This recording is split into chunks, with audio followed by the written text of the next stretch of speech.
I'd like to thank you all for managing your valuable time to this discussion.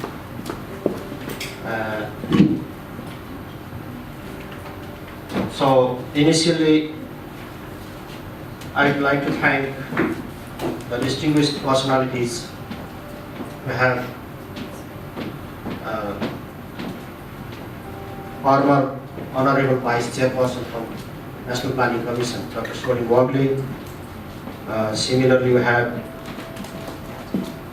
former Secretary of Nepal Government, we have Mr. Gyamali, and similarly we have Director General and his team from Central Bureau of Statistics, renowned economist, representative from different ministries and government organizations, and we have assistant professor from University of Sheffield and different other personalities. And I'd like to thank you again for managing your time. We are not making our program not more formal, but more focusing on the rigorous discussion in these issues. That's why I would like to start the session very brief introduction about the participants, specifically detailing our name and the organizations. So I'd like to start from myself. I'm Kamal Devkota. I work for Southasia Institute of Advanced Studies. Namaskar. My name is Rachna Upadhyay. I work for SIAS. Namaste, I'm Diana Maske and I'm from SIAS. Namaste, I'm Krishna Nivali. I was in the government 1.5 years ago. I also happen to be working with SIAS as a research and bullshit. Namaste, I'm Swarnim Bhattacharya, Program Vice Chair. नमस्कार मेरो नाम सुशील शर्मा म केन्द्रीय तथ्याङ्क विभागमा वातावरण तथ्याङ्क शाखामा निर्देशकको रूपमा काम गर्छु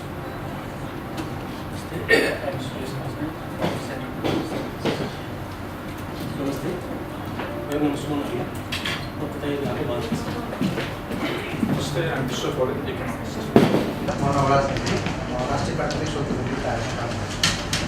Namaste, I'm Sitish Dal. I'm a researcher at Southasia Institute. Namaste, I'm Yashoda Taki. I'm from Multidimensional. Namaste, good afternoon. My name is Johan Kajikov. I'm assistant professor at the University of Sheffield. Namaste, it's really good, right? And I'm a lawyer, policy and governance specialist and freelancer. I work as a freelancer. And I'm with the SIAS board. Namaste, I am Bhabukraj Upani. I am associated with Nepal Commerce Campus, Mingo. I teach their economics. Namaste, this is Navin Adhikari. I am from Central Department of Economics. I am assistant professor. Namaste, my name is Saurabh Shrestha. I am researcher at Institute for Integrated Studies. Namaste, I am Dhruva Bhattacharya. I am senior economist at the Institute for Integrated Development. Namaste all. I'm Nilkati. I'm also director of SIAS. I also completed my PhD on Physician and Political Sciences. Namaste, I'm Kanchan Lama. I'm SIAS board member. By profession, I am justice specialist. Namaste, Gaurapati Vada, SIAS board member. Also at the same time, I am also president of the community of Indian leaders. Namaste, Ankita Shrestha, researcher at SIAS. Namaste, I'm a researcher for statistics. Namaskar, I'm a climate analyst. I serve as an advisor to the chair of the risk and climate courses. I'm Sanjay Acharya from Sheffield University. Namaste, I am Madhusudan Gautam. I work in National Disaster Risk Reduction Center as program leader. All here in this very special session of this MPI policy dialogue. SIAS team gives immense pride to find you all here with us. Today we have received all distinguished participants here. Dr. Sorin Wagle, former Vice Chair of National Planning Commission, is with us. He actually played instrumental role to prepare the MPI report of Nepal while leading his team in NPC. Likewise, we have Sumanraj Aryal, DG of Central Bureau of Statistics, and other senior government officials of Nepal who are going to present the key findings of this Nepal study. Similarly, Dr. Bhaskar Vira from University of Cambridge and his colleagues from UK are participating in this video conference. So in that sense, Johan Ulko, University of Sheffield, actually he is the only person representing from the core study team from UK. So he is going to present some of the core observational findings of this study. So with this study, we hope we would like to link those international study with Nepal study and to find your core elements of this environmental indicators for this MPI purpose. So having said that, I would like to welcome you all once again and invite you for the participation in the program. Thank you.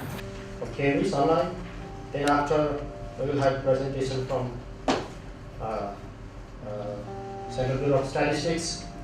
Then after Johan will be presenting on this. After these three presentations, we will have moderated discussions, and Krishna Gyawali will be moderating the sessions. So I would like to request, Pastor, can you hear? We are very much open to speak either in Nepali or English. Probably Dr. Bhatta is with him, so that sometimes if he may feel difficult understanding Nepali language, perhaps. Good afternoon and a very warm welcome from me to all of you who are attending this workshop in Kathmandu. I'm very sorry not to be with you in person, but I'm really delighted that so many of you have been able to attend this meeting, and I hope our discussions are extremely productive. My name is Bhaskar Vira. I'm at the University of Cambridge, and I've been involved in the work that we'll be presenting over the last couple of years. I'm delighted to be presenting this on behalf of our colleagues who've been working on this project, including colleagues at SIAS, who's hosting this workshop, the University of Sheffield. My colleague Johan Oldekop is amongst you today, as well as colleagues at the UN Environment World Conservation Monitoring Center and the University of Southampton.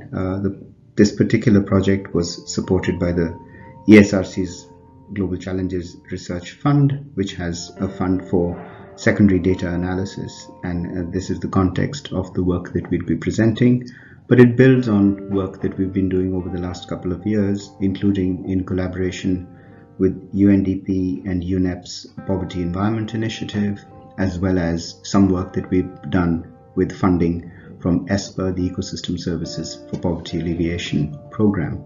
So let me start with just a quick outline of the context and the presentation itself. I'm going to tell you a little bit about the project. I'll talk a little bit about the conceptual basis of the work that we've been doing, and then some ideas about what our focus for this workshop actually is. This is obviously set in the context of increasing interest in multidimensional poverty, and in particular it's been interesting to look at the work that's been done as part of Nepal's own work on multidimensional poverty as represented in the recent report. And of course the challenge that we're trying to all confront is to find measures of well-being and poverty that are both theoretically robust as well as socially legitimate, but then also trying to make sure that the third part of that equation also fits in, which is that these are politically feasible in the context in which a measure might be implemented. And I hope we'll come back to that in the discussion. Let me tell you a little bit about the context of the project and its aims. So what the project is trying to do is to explore the role that the natural environment plays in relation to the ways in which people experience poverty. And because this is a project which is based around mostly secondary data, at least this element of this project, what we've been trying to do is to look at data sets on poverty and the natural environment and trying to see in the ways in which these can be better integrated to demonstrate the linkages between poverty and the environment. And the intention then is to move towards the development of a multidimensional measure of poverty, which includes the role of the natural environment in the way in which people experience poverty. The observation that we start with is that we know from a range of examples around the world that people's lives are intimately connected with the natural environment on which they depend for various things, and those dependencies, those relationships with nature have been widely documented. We also start from recognizing that the ways in which people define and experience poverty and well-being vary in different places. There's a wide variety of experiences of what it means to be poor, what it means to have a good life. Increasingly, people have recognized that unidimensional or single-dimensional measures, for example, income, are insufficient to capture the range of ways in which people actually think about their lives in terms of well-being and poverty. So there's been an increasing interest in trying to move away from unidimensional measures towards multidimensional concepts and measures. These include familiar things like thinking about the quality of health, the quality of education, gender equality. There's been a range of questions that have been asked and measures have been developed in order to try and expand the way in which we define poverty. We've already mentioned that people's well-being and poverty are linked closely to the environment. What this project was motivated by was an observation that despite this close relationship, many of the measures of poverty that are part of the mainstream poverty discussion neglect the role of the environment and the contribution that it makes to poverty and well-being. And actually, in many development circles, people who are working in mainstream chronic poverty issues often treat the environment as almost a specialist issue, which is different from much more pressing concerns which they see as higher priorities in relation to poverty. So in some senses, the environment appears to be neglected or missing.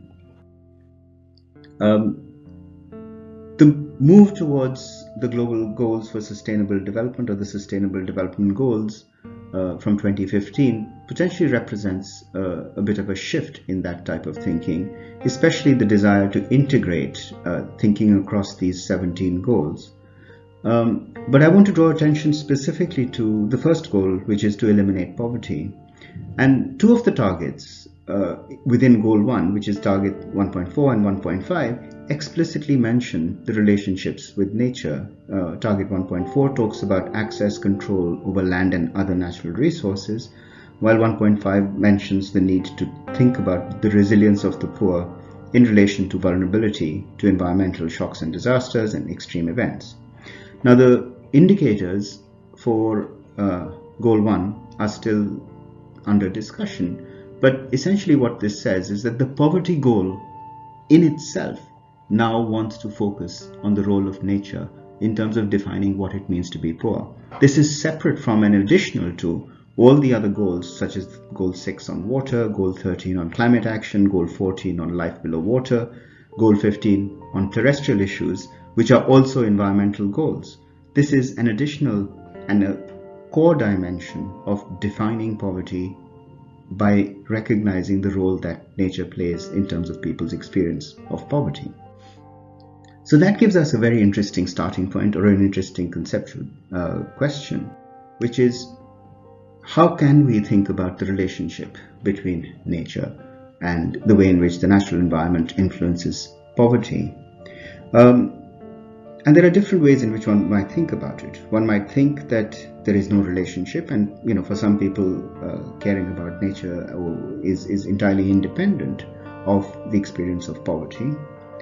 An alternative would be that we get goods and services from nature, which then contribute to the ways in which we experience well-being. So having access to resources from nature might actually mean that we can feed ourselves better, or we can drink clean water.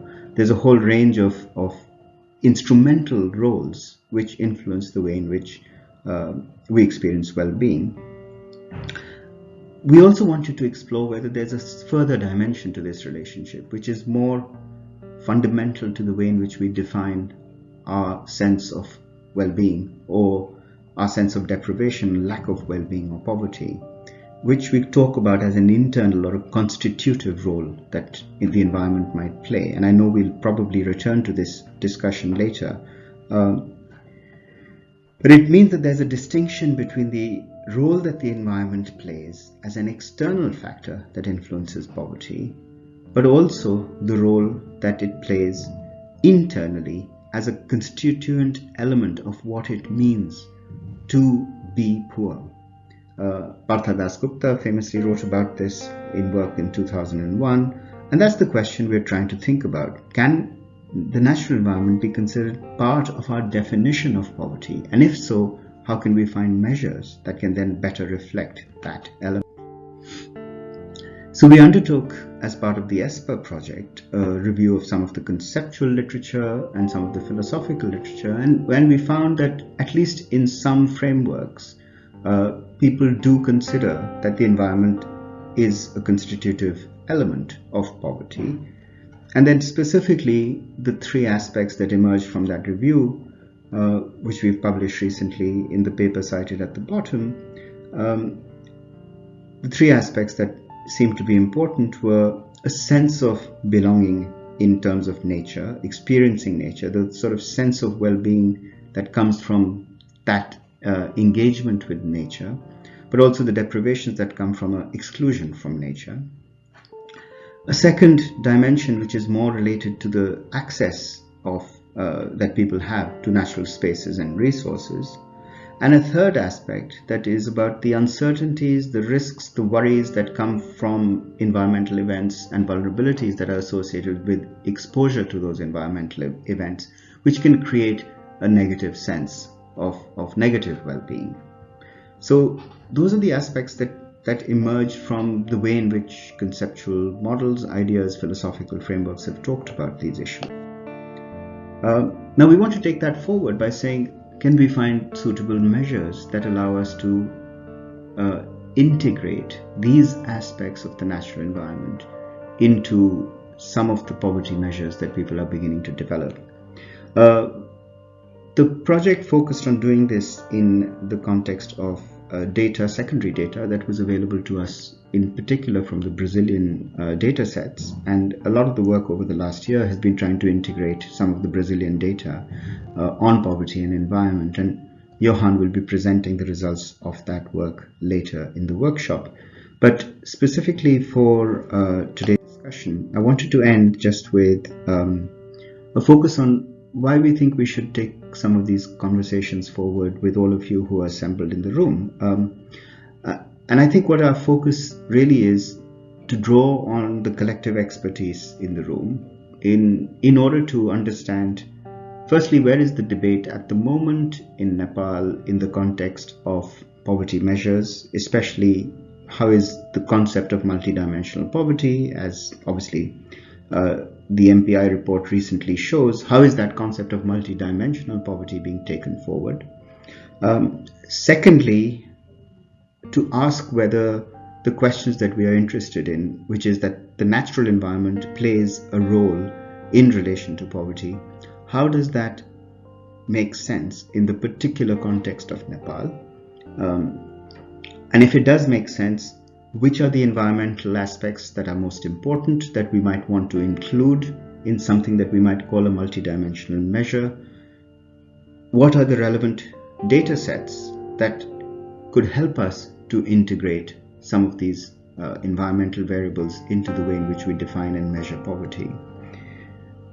We'd like to hear also, again with your collective knowledge and expertise, about other work that is trying to integrate poverty and environment in the context of Nepal.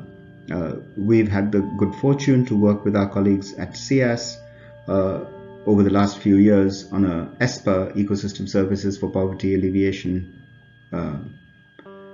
project that was focused mostly on urban water issues. And clearly there is a lot of work going on which connects poverty and environment, and we'd be very keen to hear about what are the other projects that are ongoing, where are the ways in which there is synergy between those projects and the ideas that we're currently developing, who are the key actors, and what is the potential to collaborate on taking these issues forward. I'm very much looking forward to the discussions. We're hoping that the technology will allow me to be participating along with my colleague Judith Schleicher, who's been the postdoc working a lot on this project throughout the last 2 years. We're both hoping to join you virtually from Cambridge via Skype and to be part of the workshop, even though we can't be there with you in person.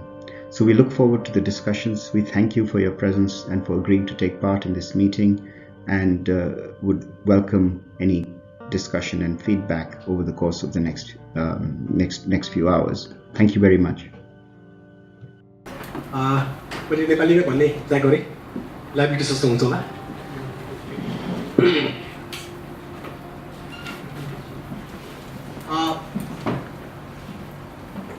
2006 मा Oxford युनिभर्सिटीको एउटा poverty टिमले तरङ्गले नेपालमा पनि त्यो तरङ्गले policy मेकरदेखि लिएर हामी चाहिँ statistics generation गर्ने मान्छेलाई पनि सोच्न बाध्य बनायो।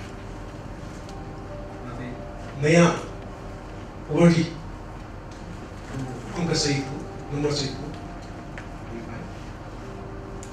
त्यो पोभर्टीले हाम्रो जुन हाम्रो अफिसियल पोभर्टी स्ट्याटिस्टिक्स निकालेको थियो नेपाल सरकारले त्योभन्दा धेरै फरक किसिमको अङ्क ल्यायो। यसको बारेमा तत्कालीन प्लानिङ कमिसनको विशेषज्ञबाट छुट्टै एउटा प्रेस कन्फरेन्सै गरेर चाहिँ यसको बारेमा त्यो बारेमा क्लियरिफिकेसन गरिदिनु पर्ने भन्दा अब त्यो चरणमा हामी छैन। We have done a lot of work in this demand. यसमा छिटोभन्दा पहिला म केही ब्याक इस्युहरू चाहिँ यहाँ सेयर गर्न चाहन्छु। हामीसँग लगभग 3 डिकेड 30 वर्षभन्दा बढी समयको चाहिँ पोभर्टी प्रोफाइलिङ गर्ने, पोभर्टी एसेसमेन्ट गर्ने हामीसँग एउटा चाहिँ अनुभव छ। 20 वर्षभन्दा अगाडि यहाँहरू अरूलाई थाहा छ नेपालको फर्स्ट तपाईँको पोभर्टी एनालाइसिस चाहिँ तत्कालीन समयमा पञ्चायतको बेलामा यो आधारभूत आवश्यकतासँग सम्बन्धित विषयलाई एड्रेस गर्नको लागि गरिएको थियो। तर त्यो साह्रै कन्ट्रोभर्सीमा थियो त्यो पोभर्टी एनालाइसिस। त्यो डकुमेन्टहरू यहाँले हेर्नु भएको छ थाहा थियो, त्यो प्लानिङ कमिसनमा छ त्यो डकुमेन्ट। त्यसले चाहिँ त्यो बेलामा नेपालको पोभर्टी कन्भेन्सनल पोभर्टी लाइन जुन चाहिँ स्ट्यान्ड एउटा चाहिँ ग्लोबल स्ट्यान्डर्ड मेथड्सबाट चाहिँ फलो भएको थियो। त्यसले एउटा चाहिँ 40% को हाराहारीमा तपाईँको नेपालको पोभर्टी निकाल्यो। त्यो पोभर्टी निकाल्ने बेलामा मल्टिपर्पज हाउसहोल्ड सर्वे भन्ने भएको थियो होइन, त्यसैको बेस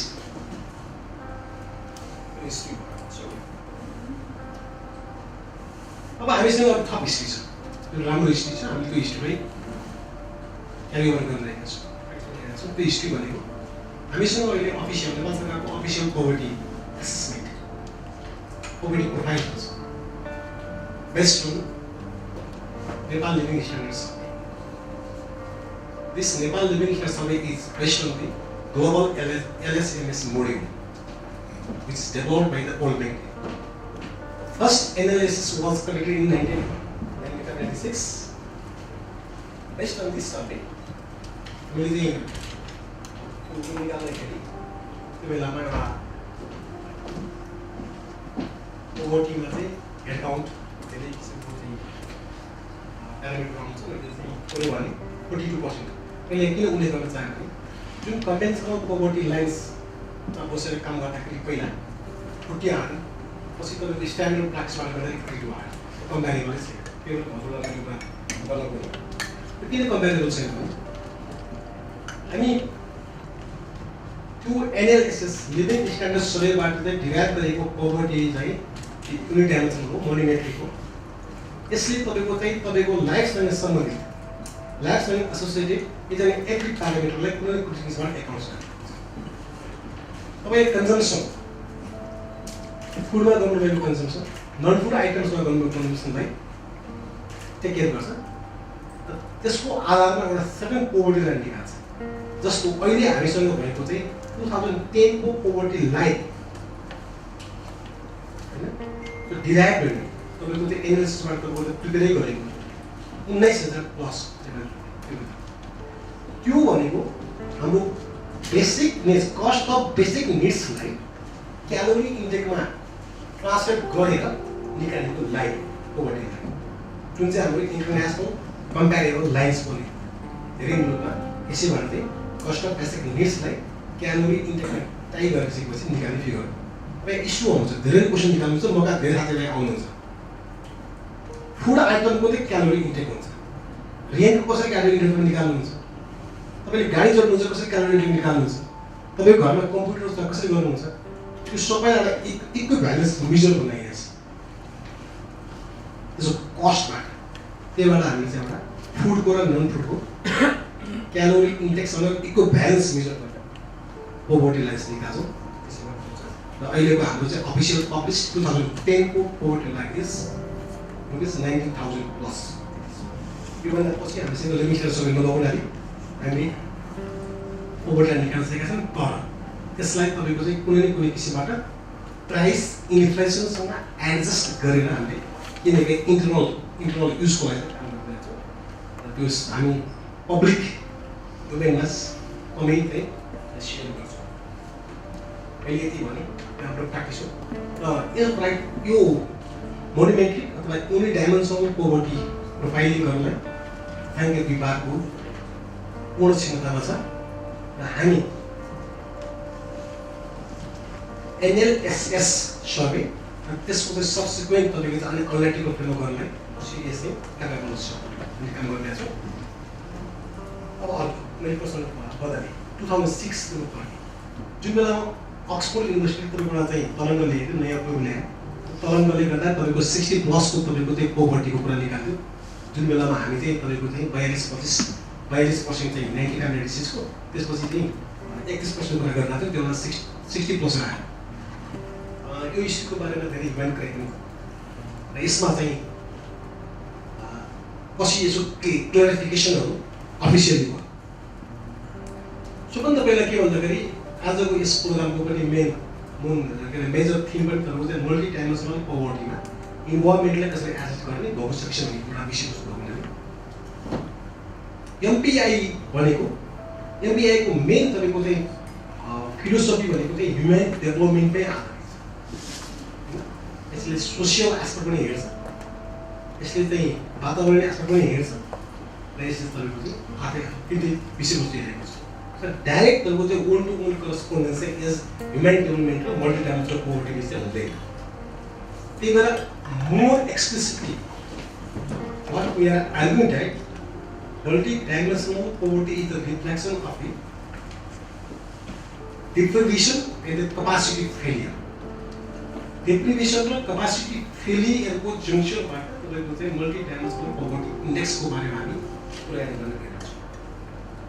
अर्को कुरा अलिकति SDG को साइकोलोजी पनि यसमा टाँसिएको छ किनभने SDG को चाहिँ वान अफ द इन्डिकेटर चाहिँ भनेको मल्टी-डाइमेन्सनल पोभर्टी इन्डेक्स पनि हो। एमपिआई जेनरली दुई किसिमबाट तयार गरिन्छ एउटा ग्लोबल एमपिआई अर्को नेसनल एमपिआई जुन 2006 को मैले भने that was global MPI it was based on the Nepal demographic and health survey त्यो बेलामा त्यसलाई हामी नेसनल एमपिआई भन्दैनौँ र अहिले हामीले नेसनल एमपिआई तयार गरेका छौँ र मलाई एकदमै बढी खुसी लागेको छ अहिले यही कोलममा प्लानिङ कमिसनको चाहिँ एक्स भिसर पनि हुनुहुन्छ उहाँकै नेतृत्वमा बस्न उहाँको इनिसिएसन उहाँको चाहिँ त्यो एक किसिमको इनिसिएसन नभइदिए सायद नआउन सक्छ उहाँको प्रति अत्यन्तै कृतज्ञ पनि छु। यसमा हाम्रो पनि एउटा एक्सपोजर, हाम्रो क्यापासिटी, हाम्रो क्षमता पनि के कसरी गर्छ। यही क्रममा उहाँलाई धन्यवाद दिन चाहन्छु। सिरियसली डाटाबेस म्यानेजमेन्ट गरेको छ। हामीले नेसनल एमपिआई तयार गर्यौँ। नेसनल एमपिआई के पनि होइन, ग्लोबल एमपिआई को रेप्लिकेसन। सेकेन्ड कुरामा हाम्रो चाहिँ सोभरियन कन्सर्न पनि आएको छ। मैले भर्खरै पनि यो डेप्रिभेसनको विषयहरू चाहिँ 3टा डाइमेन्सनमा 10वटा डेप्रिभेसनका कुराहरू छ।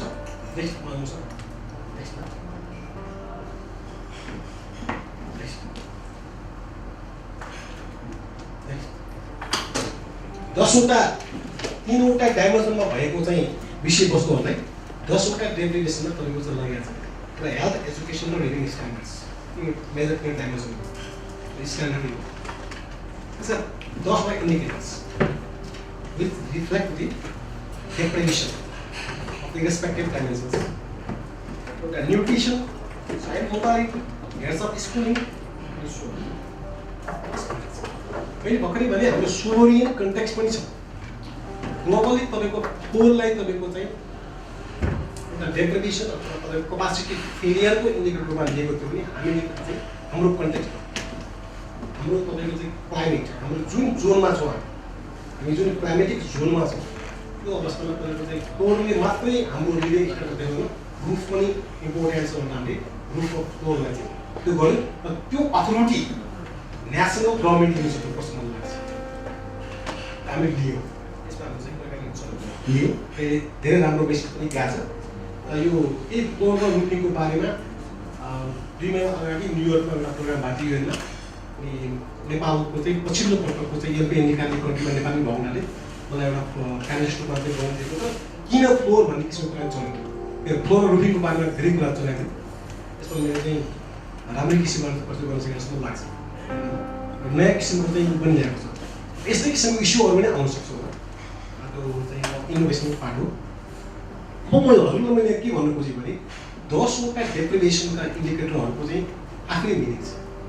अहिले भर्खरै भास्करमा हामीले सुन्यौँ हाउ टु रिलेट त्यो इन्डिकेटर्सहरूमा इन्भाइरोमेन्ट कम्पोनेन्टलाई कसरी इन्जेक्ट गर्ने अथवा अलरेडी इन्जेक्टेड छ कि अथवा तपाईँको चाहिँ इन्भाइरोमेन्ट एडजस्टेड एमपिआईको बारेमा नयाँ थट डेभलप गर्नुपर्छ। यी विषयहरू चाहिँ वास्तवमा साह्रै नै इम्पोर्टेन्ट पार्ट हो। अलिकति यो भन्दा फरक विषय देखाएँ।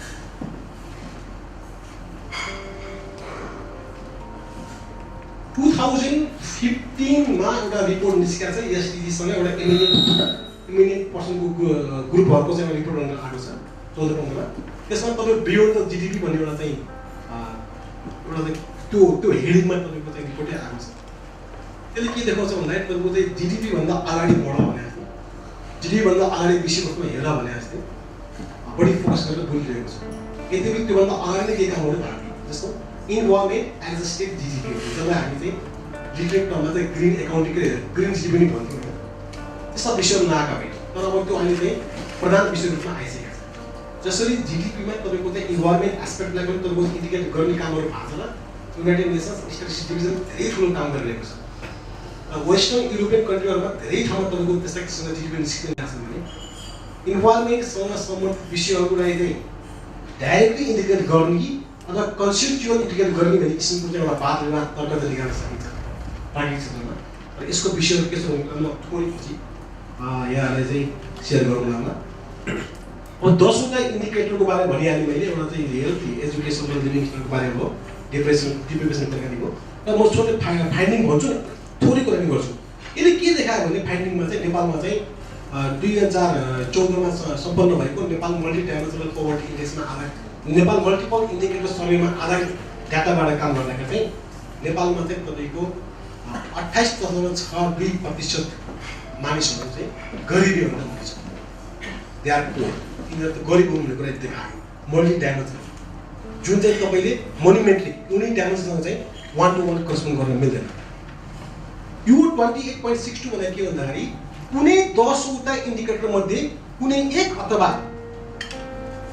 अथवा एकभन्दा बढीको चाहिँ वेटेडमा 33% तपाईको डिप्राइभ छ भने त्यो व्यक्ति त्यसलाई हामी के भन्छौँ पोर भन्छौँ 10 वटा मध्ये 3.3 वटा इन्डिकेटरमा कुनै व्यक्ति डिप्राइभ छ भने देन दिस पर्सन इज पोर यो हाम्रो प्रिन्सिपल हो अब why 33 why not 40 why not 50 why not 75 यो टेक्नोलोजी हो यसको लागि चाहिँ क्वेसन रेज हुन सक्छ यसको लागि चाहिँ यो टाइम स्लटमा चाहिँ सम्भव छैन हामी पछि गराउन सक्छौँ यो पनि इस्यु छ हाम्रो कन्टेक्टमा त्यति हो अरू ठाउँमा तपाईँको चाहिँ प्रकारले पनि छ होइन त्यो हुनाले यसको आफ्नै तपाईँको चाहिँ टेक्निकल सिग्निफिकेन्स छ यत्र म गएँ अब यसको सबभन्दा रमाइलो विषय के छ भने पहिलोपटक संहितामा देश गयो हामीले पहिलोपटक यो तथ्याङ्कबाट प्रोभिन्स लेभलकै एमपी निकालेको छ हामीसँग अहिले चाहिँ डिजिग्नेटेड र डिफाइन्ड तपाईँको चाहिँ प्रोभिन्स लेभलको चाहिँ पोभर्टी फिगर थिएन इभन तपाईँको चाहिँ मोनोमेट्रिक पनि हामीले निकाल्यौँ एउटा चाहिँ हामी पनि गर्नु नै गर्छौँ पहिलोचोटि प्रदेश सरकारले काम चलाउनु लाग्ने बेलामा उसलाई पोलिसी तयार गर्नु लाग्ने बेलामा यो डाटाले धेरै काम गरेको छ यसले के देखायो भन्दाखेरि बडा एकदम विचित्र अङ्क देखाएको छ र ओन साइज फिट्स अल भन्ने जुन तपाईँको कन्भेन्सनल एप्रोच छ यसले चाहिँ चान्स दिएको छ यसले कसो थियो भन्दाखेरि प्रोभिन्स नम्बर 3 कम गरी आयो तल जाउँछ प्रोभिन्स नम्बर 3 तल जाउँछ यसले के देखायो भन्दाखेरि प्रोभिन्स 3 मा चाहिँ गरिब कम देखायो प्रोभिन्स 3 मा गरिब कम देखायो हैन रमाइलो पाटो के देखायो भन्दा तपाईको चाहिँ प्रोभिन्स 2 ग प्रोभिन्स सम्म तपाईको चाहिँ बढी गरिब देखायो प्रोभिन्स 6 चाहिँ र्याङ्कमा चाहिँ लोएस्ट हो यसले के देखायो रमाइलो के देखायो भन्दाखेरि एजुकेसन डाइमेन्सन हेल्थ डाइमेन्सन र तपाईको चाहिँ living standard dimension province number 2 मा हाम्रो अरु स्ट्याटिस्टिक्सले के देखाछ भन्दाखेरि एउटा प्राइमरी स्कुलमा जाने विद्यार्थीलाई मिडियन 10 आवर्स मिडियम टाइम कति लाग्छ भनेर चाहिँ हेर्दाखेरि 20 मिनेट 20 मिनेटमा एउटा बच्चा स्कुलसम्म पुग्छ 6 नम्बर प्रदेशमा एउटा बच्चा स्कुल पुग्नु पर्ने लगभग 1 घण्टा लाग्छ 2 नम्बर प्रदेशमा क्वालिटीलाई छोड्दियो हामी क्वालिटी एस्पेक्ट इट्स डिफरेन्ट क्वालिटीलाई छोड्दियो एउटा बिरामी एउटा व्यक्ति अथवा एउटा सुत्केरी तपाईको हस्पिटल जानु पर्यो प्राइमरी हेल्थ सेन्टर जानु पर्यो भने उसलाई तपाईको 25 मिनेटमा पुग्छ यो एक्सेस छ हैन प्रोक्सिमिटी एनालाइसिस गर्दा जुन अपर्चुनिटी तपाईको 6 नम्बर प्रदेशमा तपाईको चाहिँ मोर देन 1 आवर छ प्रदेश नम्बर 2 मा अलमोस्ट प्रत्येक हाउसहोल्डको घरबाट अलमोस्ट प्रत्येक हाउसहोल्ड घरबाट त्यो चुरे रेन्जको बाहेक चुरे रेन्जमा पर्ने केही जिल्लाहरू बाहेक सबै ठाउँमा तपाईँको चाहिँ हार्डली 5 मिनेट हिँड्यो भने तपाईँको अगाडि तपाईँको चाहिँ गाडी आउँछ सिड्युल्ड गाडी आउँदैन आफ्नो ठाउँमा छ गाडी आउँछ त्यो प्रोक्सिमिटी कनेक्टिभिटी छ त्यो ठाउँमा हामीले 6 नम्बर प्रदेशमा हेर्दाखेरि चाहिँ कम्पेरिजन गर्नु 2 नम्बर प्रदेशमा तपाईको चाहिँ लिभिङ स्ट्यान्डर्डका मेजर्सहरुमा अलिकति माथि छ उनीहरू तर त्यो ठाउँमा हेल्थ र एजुकेसनमा ब्याकवर्ड हुने जुन ठाउँमा कनेक्टिभिटी प्रोक्सिमिटी एनालाइसिस गर्दा अलिकति फरक रिजल्ट आउनु पर्ने 6 नम्बर प्रदेशमा तपाईको चाहिँ अब कनेक्टिभिटीबाट तपाईको लिभिङ स्ट्यान्डर्डका पाटोबाट स्वाभाविक किसिमबाट तपाईको चाहिँ त्यो भौगोलिक अवस्थाले फरक निर्भइहाल्ने तर त्यो ठाउँमा शिक्षा र तपाईको चाहिँ स्वास्थ्यमा चाहिँ त्यो भन्दा माथि चाहिँ राम्रो अवस्था देखिने कारण के हो हैन यो कुराहरु चाहिँ यो एमपीआईले मजासँग देखाइदिएको छ सबभन्दा यसको चाहिँ ब्युटी यसको चाहिँ एकदमै राम्रो तपाईको छ नि एउटा मिरर नै यो यसलाई जुम गर्दानुस् तपाईँ त्यो लेखेको हुन्छ किताबमा जुम गर्दानुस् तपाईँ तलसम्म जानुहुन्छ के कारण हो अझ कुत्राउने कुत्रालेको होला के कारण यो अवस्था आयो जुन अवस्था पहिला हामीसँग यो किसिमको डिसएग्रिगेसन हामीसँग थिएन अथवा हामीले काम गरेका थिएनौँ होला अङ्कमा यो एउटा चाहिँ फिगर देखाएको छ भनेपछि अब 2 नम्बर प्रदेश र 6 नम्बर प्रदेशमा गर्नुपर्ने पोलिसी इन्टरभेन्सन प्रोग्राम निर्देशनको चाहिँ अब स्वरूप र प्रारूप तपाईँको चाहिँ मलाई लाग्छ तपाईँको चाहिँ इन्टायरली फरक पर्छ मैले क्वालिटीको कुरा गरिरहेको छु यसरी चाहिँ इन्टरभेन गर्नुपर्ने हुन्छ र यो चाहिँ मल्टिडाइमेन्सनल पोभर्टी इन्डेक्स चाहिँ हाम्रो सिस्टममा हाम्रो चाहिँ नेसनल स्टेटिस्टिक्स सिस्टममा चाहिँ इन्ट्रोड्युस भयो we have eat र हामी यो चाहिँ यसको लागि चाहिँ बेस्ट सर्वे भनेको we have already declared that multiple indicator survey will be the major best survey for this exercise. हामी सिस्टममा लेखेका छौँ नेक्स्ट सर्वे अब हामी नेक्स्ट नेक्स्ट सर्वे गर्न गइरहेका छौँ र हामी यो निकाल्छौँ र हामी थप चाइल्ड एमपिआई पनि निकाल्ने भन्ने किसिमको कुरा पनि चलिरहेको छ रिसर्च भइरहेको छ अब अलिकति पर्सेन्टेज निकाल्छ इन्भाइरोमेन्ट साइन्समा हामीले 1-1.5 वर्ष अगाडि एउटा सर्वे गरेका यो सर्वेमा चाहिँ हामीलाई चाहिँ टेक्निकली कन्ट्रिब्युट गर्ने खालको एडमिट देखाएको थियो यो असाध्यै विभागको हल्टिङ सर्वे भएको छ नेपालको पहिला फर्स्ट र मैले सुनेसम्म साउथ एसियामा फर्स्टले सुनेको र युएन स्क्यामले पनि एउटा बेस्ट प्र्याक्टिसमा राखेको छ यो national climate change impact survey भनेको छ यसमा पुरै जाने इन्भाइरोमेन्ट मल्टिडाइमेन्सनल पोभर्टी इन्डेक्समा इन्भाइरोमेन्टलाई इन्जेक्ट कुनै न कुनै किसिमबाट गर्नुपर्छ अथवा अलरेडी भइरहेछ भन्ने किसिमको डिसिसन आफ्नै ठाउँमा छ र यसले के देखाएको छ भन्दाखेरि म हजुरलाई त यहाँ क्लाइमेट चेन्जले के देखाइदियो भन्दाखेरि 25 वर्ष अगाडिको हाम्रो प्रोडक्टिभिटी छ नि एग्रिकल्चर प्रोडक्टिभिटी 25 वर्षभन्दा अगाडि र अहिलेमा तपाईँको चाहिँ शोचनीय अवस्थामा पुर्याइदिएको छ अर्को अचम्मको कुरा के पनि देखियो भन्दाखेरि 25 वर्ष अगाडिको ब्रिडिङ क्यापासिटी हुन्छ नि हाम्रो लाइभस्टकहरूको हाम्रो आफ्नै सोभरियन तपाईँको भन्नुहोस् न त बाहिरबाट चाहिँ नलिएको चाहिँ हाइब्रिड भन्न लागि हाम्रो आफ्नै लाइभस्टकहरूको चाहिँ ब्रिडिङ क्यापासिटीहरूमा पनि के फरक आएको छ भनेर मैले चाहिँ यही डकुमेन्ट्समा रिलेट गरेर आर्गुमेन्ट पढेको छु भनेपछि यी विषयहरूले इम्प्याक्ट त न्युट्रिसनमा पार्यो नि होइन न्युट्रिसन त पार्यो नि हाम्रो अथवा हाम्रो चाहिँ तपाईँको चाहिँ फुडको सप्लाई चेन जुन छ त्यसले तपाईँको चाहिँ इन्फेन्ट मोर्टालिटीमा चाहिँ असर पार्यो होला नि अथवा हाम्रो इकोनोमिक इम्पावरमेन्टलाई त्यसले चाहिँ यो क्लाइमेट चेन्जले चाहिँ इम्प्याक्ट पार्दाखेरि लिभिङ स्ट्यान्डर्डमा चाहिँ काहीँ न काहीँ त हानि होला नि त त्यो कोरोलेट्सहरू चाहिँ जति पनि हामी निकाल्न सक्छौँ क्यान डेभलप जति पनि निकाल्छ त्यो कोरोलेट्स थुप्रो छ यही एउटा सर्वे तपाईँको चाहिँ त्यो कोरोलेट्सहरू चाहिँ तपाईँले दिन्छ These correlates are not fixed correlates; they are random correlates. यो तपाईले प्रयोग गर्नुहुन्छ यसरी चाहिँ आउँछ यो यस्तो किसिमबाट चाहिँ तपाईको चाहिँ फर्दर एनालाइसिसहरु हामीले गर्न सक्ने एउटा मेकानिजम बनायो भने हैन मलाई लाग्छ केही चाहिँ सेन्स आउँछ होला मैले अहिले यतिकै कुरा गर्न छोडे पछि चाहिँ सेसन होला के भन्छ फ्लोरमा पनि जान्छ होला त्यो बेलामा अझ बढी कुरा गर्छु धन्यवाद Dhanyawad Suman Sarla for presentation. Now I'd like to request Johan for his presentation. Thank you. Conceive the relationship between poverty, well-being, and the environment.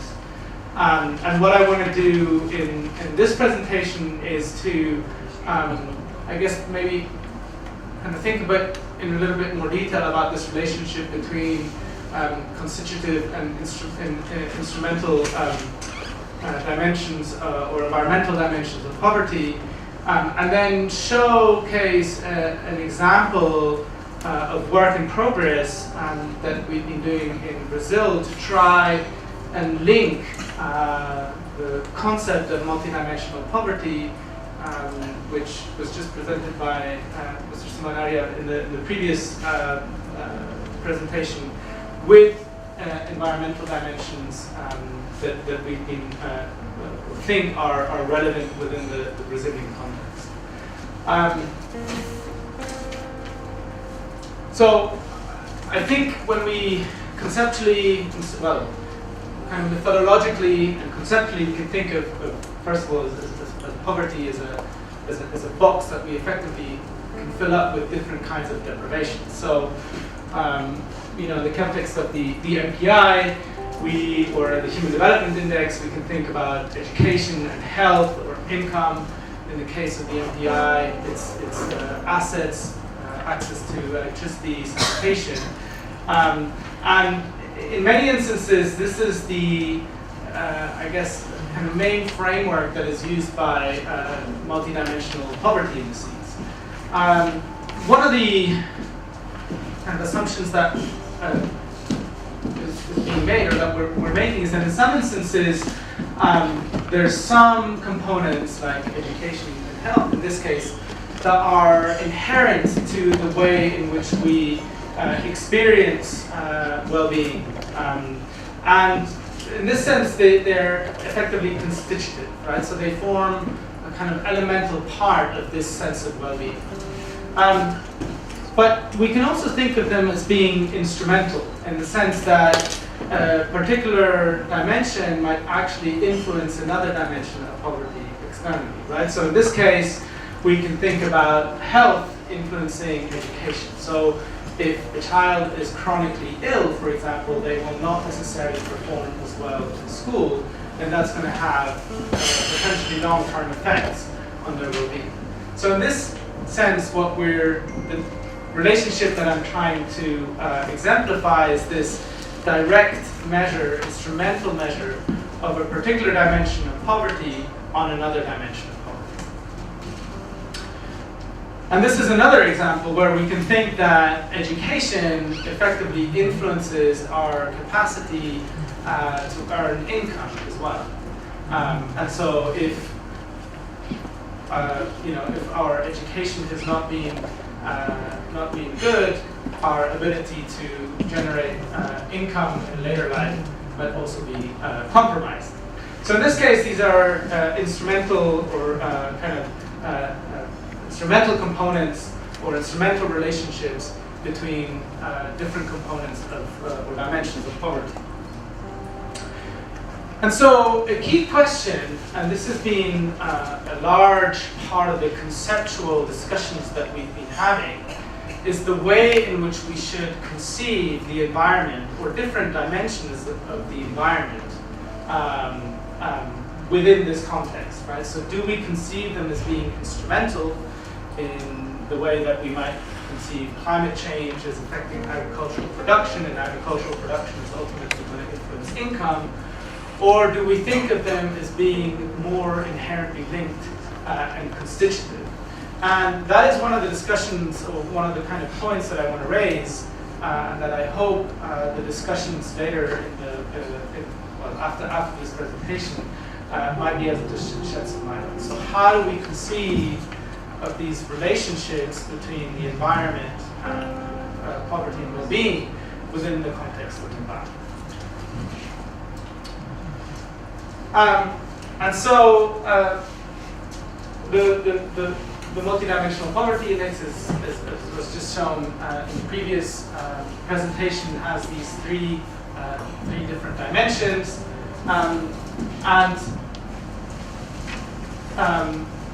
essentially one of the things that we were trying to do in Brazil was to adapt that framework of health, assets, and education to try and develop a multidimensional poverty index in Brazil at relatively fine spatial resolutions.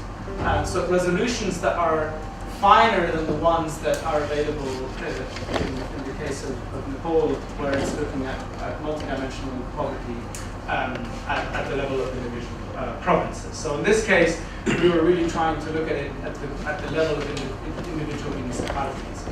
Because effectively the environmental heterogeneity that we see at the level of individual landscapes is much more focused, it's much finer grained. So this is some work that has been done by one of the PhD students that's been working with me and compiling the information on dimensions of elements or indices of multidimensional poverty in the context of Brazil. And so you'll see that they're slightly different to the ones that are available for Nepal, but essentially they try and address or try to encompass the same broad dimensions. So it's health, education, and living standards. And when we map these, we effectively can generate these maps at relatively fine spatial resolution to see where populations that are better or less well off are effectively distributed across Brazil. And so this is data that we did for 2000 and 2010, which are the years of the national census in Brazil. So these are very similar in terms of timescales to the ones that were done in the Cold War. And so a key question then is, of course, so how do we conceive this relationship between the environment and these other dimensions of poverty? Do we think of them as being instrumental in the sense that they're actually going to affect the other dimensions directly, or do we think of them as being more constitutive, so more fundamental to the way in which we experience poverty?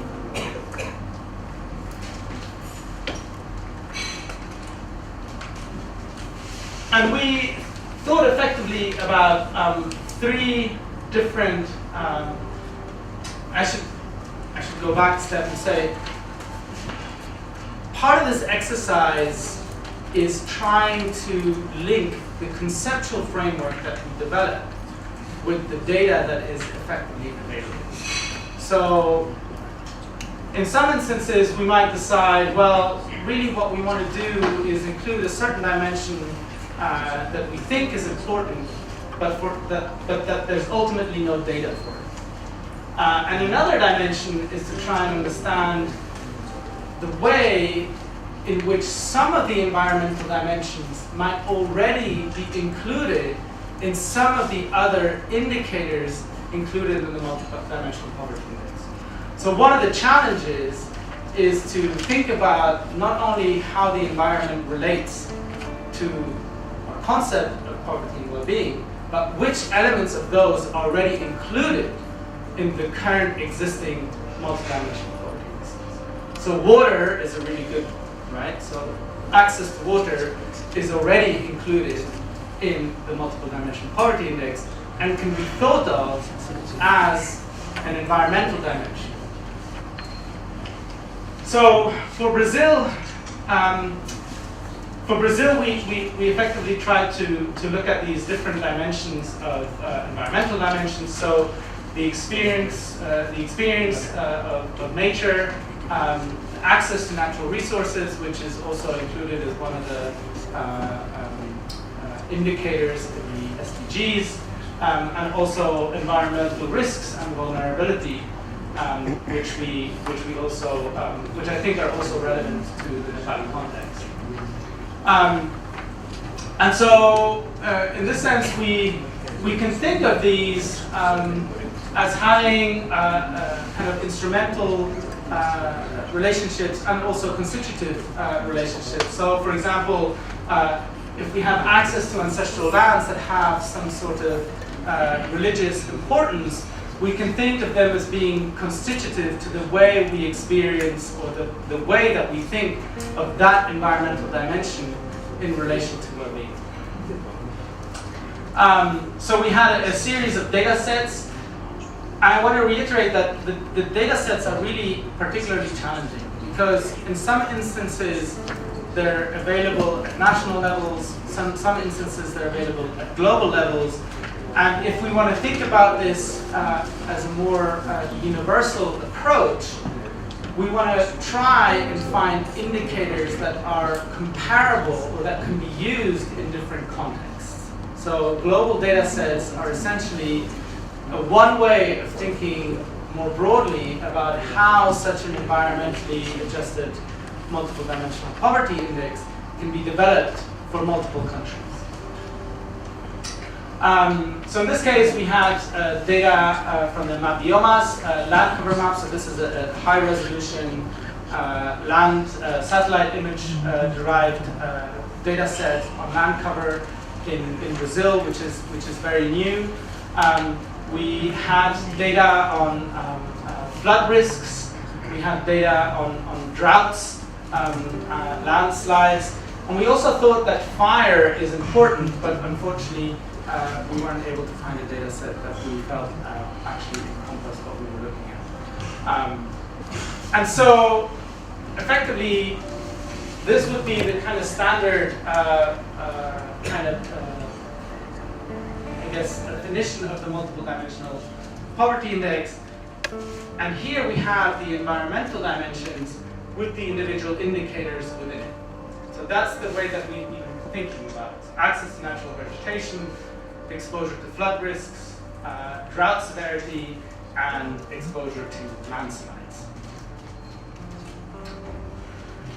I just want to run through a few slides just to show you what these data sets look like. So in this case, this is the access to natural access to natural lands, and you can see that in this case, it's the percentage in the municipality that has no access to natural lands, and you can see that effectively areas in the southern part and eastern part of Brazil are less likely to have access to natural lands than areas, for example, in the Amazon region.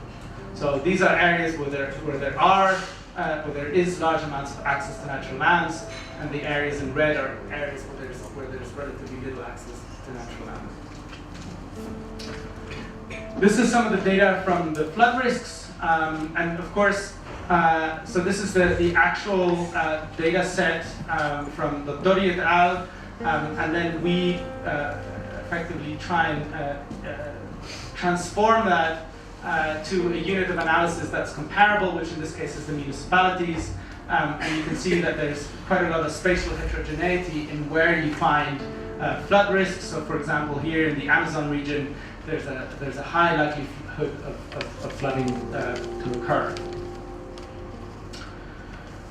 This is a data set for droughts and extreme droughts in 2000 and 2010.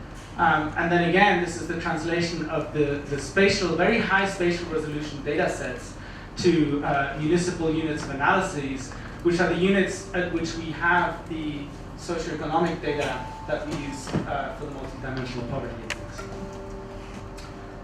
And this is, again, landslides, and you can see that if you're in the southern eastern part of Brazil, you're highly you have a higher risk of landslides than if you're, for example, in the Amazon region. And so what I'm showing here in this slide is effectively the unadjusted poverty index for 2000 and 2010.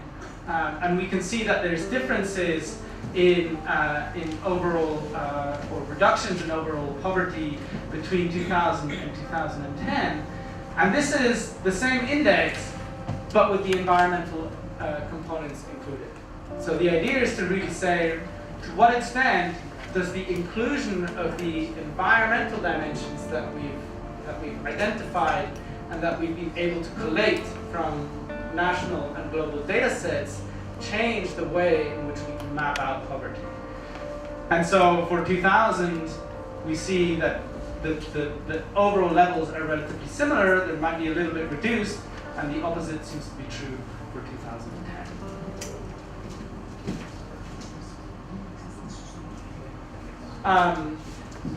And if we look at the actual overall change in the individual components, you can see these changes at the individual levels of the socioeconomic variables and also the natural environment. So we actually see increased degradation in the natural environment. So although we see improvements in the other indicators, we see degradation in the natural environment. So effectively, you have a kind of countering of those different dimensions. And I think this is one of the important kind of maps and kind of important concepts, is that effectively these environmental dimensions, in the same way as the socioeconomic dimensions, are not homogeneously distributed across space.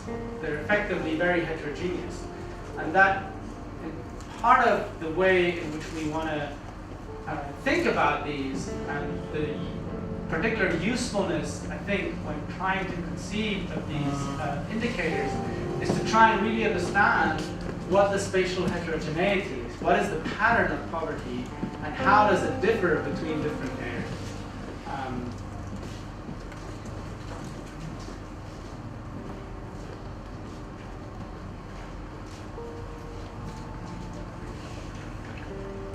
So what I showed you in the last few slides is really work in progress. I think we're still trying to think conceptually what kinds of dimensions of the environment can we include, should we include, what are the ways in which they influence poverty and well-being, and also how do we translate that conceptual framework that we develop into a practical one, and what kinds of data sets are there. So what we're seeing is that there might be a mismatch between what we want to do and what we can do given the data that is available.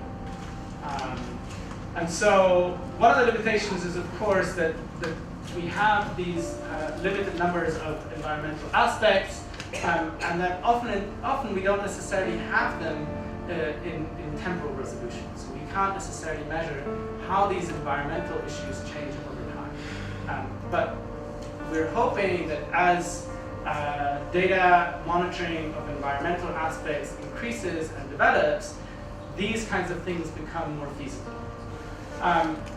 Another limitation is that what we've effectively showed you is a relatively top-down approach. So in Brazil, we did have a consultation over several workshops to try and think about which kinds of data sets or which kinds of relationships we can think of, but effectively they were done in a room similar to this one without necessarily going into the field and gaining a really good understanding of the way in which these environmental issues are experienced at the local level. But I think it does provide some food for thought, and it has made us think in the Brazilian context in particular about how we might think about certain relationships. What is the relative importance of these different environmental dimensions in urban and rural areas, for example, and how should we conceive of these in relation to some of the other dimensions that are thought of as important in poverty measurements, like income, which in Brazil seems to be very important. So we're hoping that there's some of these thought processes and some of these data sets and the way that we think about this has some kind of policy importance and kind of complements some of the work that's already being done on trying to define poverty in multiple ways. We feel that this has the potential to feed into SDG 1 and to address some of the I guess lack of indicators available or data sets available for some of the indicators that were highlighted in the targets. That's one of the things that Bhaskar said in his presentation. They might also inform data collection efforts, so we might be able to include specific questions in representative household survey efforts to try and capture some of these dimensions of the environment. They might be able to help us identify areas where there is a particular need for specific types of interventions. And I think that there's quite a lot of work to really try and link the use of these secondary data with more local efforts to understand these perceptions. And so this is some work that's been done by the team in Malawi to really try and use a bottom-up approach, which is a field-based method, kind of field-based part of the project that really tries to understand these relationships at the more local level to better inform the kinds of environmental dimensions that we should be considering. And so there's a question about whether something like this should be done in Brazil, and also whether there's interest in Nepal to do something similar to try and get at these relationships more generally. So I think our feeling is that the current poverty measures don't adequately capture the natural environment, despite the recognitions that the natural environment is important for poverty. We feel that there is a theoretical justification. We feel that it's also socially legitimate, and also that it's potentially practically feasible. So with some of these data sets that we showed you in Brazil, we can do, or we can try and integrate them. But there is limitations to this as to what kind of data sets are actually available, and how do we actually combine them, at what spatial resolutions are they available, for example. So the Brazil work really provides a kind of proof of concept of what we've been thinking about, and in some instances we see that the environmental deprivations affect other parts of Brazil than income. So effectively there's this kind of spatially heterogeneous effects. And that we see that the environmental factors have mitigated some of the impacts, whereas in 2010 it accentuated the average deprivation. The learned audience, as well as some of the speakers from the position of authority, I can see pretty good representatives from policy-making institutions. It was back in 2008 or 9 when I was the secretary in the Ministry of Local Development. That time, I suppose Sabina Alkire, right? Sabina Alkire had been to Nepal to just, sort of, academically popularize the concept of this MPI. And she had given a good presentation in NPC, in which I was also invited as secretary. And then we had a very good discussion, and then we as sectoral secretaries requested to sort of popularize internally that very concept within our ministries. And then I came back to the Ministry of Local Development, and I organized a meeting to sensitize my colleagues, who included some LDOs from different districts. LDO पनि आउनु भएको थियो. त्यसपछि जब यो डाइमेन्सनको र इन्डिकेटर्सहरूको कुरा हुन थाल्यो, त्यसपछि as we can see there are two indications related to health and sanitation, हैन? अनि त्यसमा चाहिँ त्यो sanitation को कुरामा चाहिँ के भयो भने that tells us to focus on the open defecation system जुन भनिन्छ खुला त्यो दिशा हैनलाई चाहिँ के भनिन्छ नि हाम्रो दिशामुक्त बनाउने त्यसको कुरा हुँदाखेरि चाहिँ एलडीओले के भन्नु भने sir it's not simply possible in the Terai districts which is now in province number 2 किनभने अब त्यहाँ त्यो फ्युडल ल्यान्डर्सहरु अथवा फ्युडल पनि नभनौं अब सिम्पली जमिनदारहरुको कसैको घरमा टोयलेट हुँदैन है अनि अब तिनीहरु धनी छन् तिनीहरुलाई धनी नबनाएर फेरि कसलाई धनी भन्ने प्रशस्त जग्गा जमिन छ अब ल्यान्ड एसेट कमै छ तर घरमा टोयलेट हुँदैन open latrine is considered as being an age old time honour tradition हैन कहिलेकाहीँ त्यसको फेरि त्यो स्यानिटेसनल इन्भाइरोमेन्टल बेनिफिट्सहरु पनि छ भन्छ त्यो चाहिँ अब तपाईं इट्स अप टु यु हैन अब त्यो न्युट्रिसनल न्युट्रिएन्ट्सहरु पनि आउँछ खेतमा गर्दाखेरि हैन अब दिशा पिसाब किन त्यहाँ गर्ने झन् राम्रो खेतीपाती हुन्छ भन्ने कुरा पनि त्यहाँ छ एउटा इन्ट्रेस्टिङ कुरा मैले शेयर गरिरहेको छु so it was very difficult to convince my own colleagues in the ministry who were very sceptical to actually incorporate that very indicator of having this sanitational indicator having त्यहाँ पनि के भन्नुभएको छ नि हैन त्यो ठ्याक्कै के अरे सेप्टिक ट्याङ्क भनेर लेख्नु भएको छ उहाँले सेप्टिक ट्याङ्क भने टोयलेटै बनाउने हो घरमा हैन एउटा त्यो कुरा अनि अर्को चाहिँ दुईटामा कुरा चलिरहेको थियो अर्को हेल्थको इन्डिकेटरमा चाहिँ यो कुकिङ फ्युलको कुरा छ नि अब त्यो चाहिँ पहाडतिरको साथीहरूले भन्नुभयो कि पहाडमा चाहिँ वी आर अल्सो फ्रम पहाड डिस्ट्रिक्ट्स हैन हिल डिस्ट्रिक्ट्स मेरो आफ्नै यसो कुरा सम्झिने हो भने अब हाम्रा घरमा हुन त म धनीमा परुला नपरुला तर धनी भनिएका घरहरूमा पनि के को त्यो धुवा रहित चुलो अहिले नै आएको हो यो मजाले दाउरा बालेर फेरि दाउरामा पकाएको खानाको छुट्टै स्वाद हुने भनिने हैन अनि there was no smokeless stove होइन। अनि तर घरि त टम्दै अब ब्याज मजाले खाएर चाहिँ असामी उठाएर बस्नुहुन्थ्यो होइन। मेरै आफ्नै हजुरबुबा पनि कसरी उहाँहरूलाई गरिब भन्नु, तिनीहरूले त्यसलाई पनि बडा एक किसिमले सेल गर्न भनौँ न, कन्भिन्स गर्न गाह्रो भएको थियो मलाई। त्यो मैले खालि यहाँ सेयर मात्रै गरिरहेको छु। त्यसले के देखाउँछ भने probably that speaks of sort of socio-cultural sensitivity. So we need to contextualize whatever comes out as a so-called fact among the basically among the Western academicians and the theorists होइन।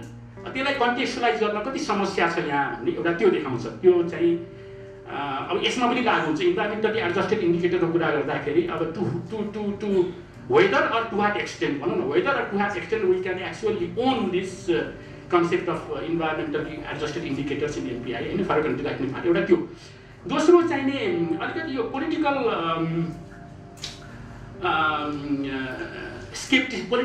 Political sensitivity नि भनौँ त्यो पनि छ। अब यहाँ कस्तो छ भने this poverty alleviation thing has been a slogan for all populist होइन, if not popular, populist leaders of countries like ours होइन। मैले गरिबी यहाँबाट यहाँ झारेँ भनेर भनिरहेको हुन्छ। So they very proudly take credit in doing that. त्यसलाई चाहिँ पब्लिक कन्जम्सन पोलिटिकल कन्जम्सनको लागि युज गर्छ भनेपछि यसले घटाउँछ कि बढाउँछ त हाम्रो अहिले 28.6 को कुरा आयो। अहिले हाम्रो सुमनजीले भने जस्तो लाग्छ होइन।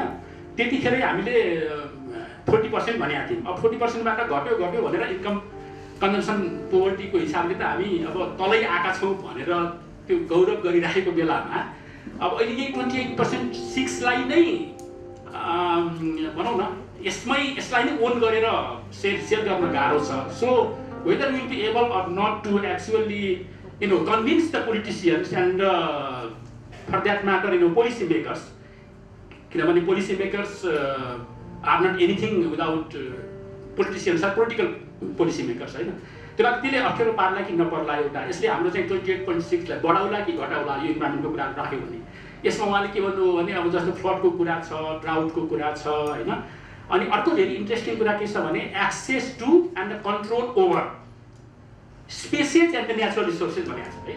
अब हाम्रो न गोकर्णमा एक्सेस छ, गोकर्ण त्यत्रो छ होइन, जान पाइँदैन। अब न यही ध्रुवस्थलीमा यो गल्फ खेल्ने ठाउँमा एक्सेस छ होइन, त्यहाँ जान पाएन हुन्थ्यो नि जस्तो लाग्छ नि। टुरिस्टको कुरा त you must have read a very beautifully done piece by Amit Dhakalji in Setopati just yesterday होइन। काठमाडौँमा विशाल पार्क बनाउन सकिन्छ कि सकिन्न भनेर एउटा मिठो आर्टिकल पढौँ भनेर म भन्छु होइन। भनेपछि अब के हो त यो होइन। यो चाहिँ दोस्रो कुरा गरेँ मैले पोलिटिकल कन्जम्सन। र तेस्रो तथा अन्तिम कुरा चाहिँ के भने यो अलिकति कन्स्पिरेसी थियोरिस्टहरूको कुरा हो होइन। I do not take any position on it, मेरो आफ्नो केही छैन, लेट अन ओनिङ इट। तर मैले यहाँ भन्नु जरुरी छ। र यहाँ के छ भने यो is it not rather fat होइन, त्यही भने फ्याट अब यो जार्गनाइज गरेर ल्याएको यो कुराहरू just to actually keep the poverty alleviation agenda alive अथवा poverty alleviation industry alive. We people in developing countries, poor countries have been told again and again, look, you are poor because of this, you are poor, you are still not crossed the poverty line for this reason. So, आज एउटा dimension छ, today one dimension, tomorrow another dimension. So, where will be the end? भोलि एउटा spiritual इन्लाइटेनमेन्ट होइन, जस्तै साथले गरि पनि रहेछ भुटानको लागि गरेर ल्याइदिएला अरे। अब तिमीहरू त के धनी भन्नु, अब भोलि चाहिँ साइन्स र टेक्नोलोजीमा इन्भेस्टमेन्ट नै छैन, के धनी भन्नु भन्नेला। सो के हो यो कुरा, यो पनि अलिकति यो चाहिँ यो कन्स्पिरेसी थियोरिस्टको कुरा गरिरहेको छु। यी तिनवटा कुराले अलिकति प्रोभोक गर्ला कि भनेर मैले राखेँ होइन। बाँकी कुरा त अब तपाईँहरूले सुनियो, तर अलिकति यो सोफिस्टिकेटेड हो कि होइन यो कुराहरू होइन, कन्टेक्चुअलाइज गर्दाखेरि कति सावधान हुनुपर्छ, एफोर्ड गर्न सकिन्छ कि सकिन्न होइन भन्ने पक्षमा पनि छलफल गर्नु जरुरी छ जस्तो लाग्छ मलाई। तर यति भनेपछि having raised these points representing sceptics and the critics and the conspiracy theorist as well होइन, personally speaking I am very much convinced है यो चाहिँ, किनभने I have also a reputation of being the environment secretary होइन। यहाँ मन्जितजी हुनुहुन्छ, we very closely work together climate चेन्जको एजेन्डामा। So you especially when you said something about this access to and control over spaces, open spaces and the natural resources, I own this concept, right? तर यसलाई अब कसरी अब इन्डिकेटरको रूपमा राख्ने भन्ने बारेमा चाहिँ छलफल चलाउँ हैन। मैले यति मात्रै अलिकति अब यहाँ बोल्न पाएको बेलामा आफ्नो कुरा त राख्नै पर्यो भनेर राखे हो। अरु कुराहरु उहाँले धेरै भन्नुभएको छ। यो खास गरी चाहिँ भास्करले ओपन अप गर्नुभयो थिमलाई र युवाले चाहिँ इन्भाइरोमेन्टल डाइमेन्सनको इन्भाइरोमेन्टली एडजस्टेड इन्डेक्सको हैन र अनि अलिकति यो लिमिटेसन्स पनि देखाउनु भएको छ। You also shown the limitations taking examples from Brazil हैन। ब्राजिलको टप डाउन एप्रोचको कुरा गर्नुभएको छ। त्यसमा पनि हामीहरुको ध्यान जाँदा राम्रै हुन्छ जस्तो लाग्छ मलाई। यही नै हो र एउटा चाहिँ मैले भन्न मन लाग्यो। I express my deep admiration for the style of this event which is called policy dialogue. एकदम राम्रो गर्नुभयो। सियासको कलिगहरूलाई मेरो धेरै धन्यवाद छ। यसै गरी नै यो गर्ने। यहाँ अब we could have gone to the minister अथवा कोही होइन मान्छेलाई ल्याएर यो त आउट दुनियाँ यो आलरेडी यो छ नि एउटा सिन्ड्रोम त्यसलाई ब्रेक गर्नुभएको छ र यसै गरी नै गर्ने हो। So we have the honor of having some prominent people who have been in positions of authority in the recent past, and we still have some government officials. राम्रो interaction होस् भन्ने म चाहन्छु। र यति भनेपछि अब I open the floor for discussion, which I expect should be as lively, as vibrant as possible. If you want me to actually name some of you to begin with, I can even do that, or I will just keep it open. Please. Actually, very so introduce me. My field is development economics, and some of the issues that came to my mind regarding the environment and its relationship to the poverty is like when environment, I mean, environment can be either in the ideal condition, whether it can be favorable for the person living in that environment, where it can increase your income and other sort of things. Whereas where environment is in changing condition or harsh conditions, that can have a different impact. So when you are considering to include that as a part of poverty index, you should also consider the index of environment itself, I think, because not all environment are same. So it cannot be considered, because harsh environment obviously has different impact than the environment in its ideal condition. That is one thing. And the other thing I was thinking of is, for example, when we think of poverty, there is a idea of vicious cycle. For example, when you don't have any income, you can't have access to better education, better health, and that further pushes you into the vicious cycle of poverty. And I think you can also think of environment as that. For example, due to poverty, you might overexploit your environment. That might degrade the environment, which further pushes you into the poverty. So those are the things that came to my mind. Thank you. If there are any questions, you might like to point out the speaker from whom you can expect the answer. Yes, going to Ivan's presentations, you talk about the environmental dimension in a broader context of a Brazilian context, right? But I would like to know that the connections are twofold. One in the urban sector that affects the health indicators, and this rural sector that affects the climate change first, the environmental impact on the climate change, and then after climate change impact on agricultural productivity, and that's impact on the livelihood of the poor, right? Whether this urban-rural dimensions based on the relative weightage in terms of the population's differentials have been adequately captured in determining the indexes, and that differs across different geographical regions, or this the estimations seems to be a standard one or varying across the regions. That I would like to know about your adjustment on that, right? Second one, going more specifically to the Nepalese context, not only in the case of Nepal, United Nations Development Program used to estimate human poverty index from the beginning of the 1990s.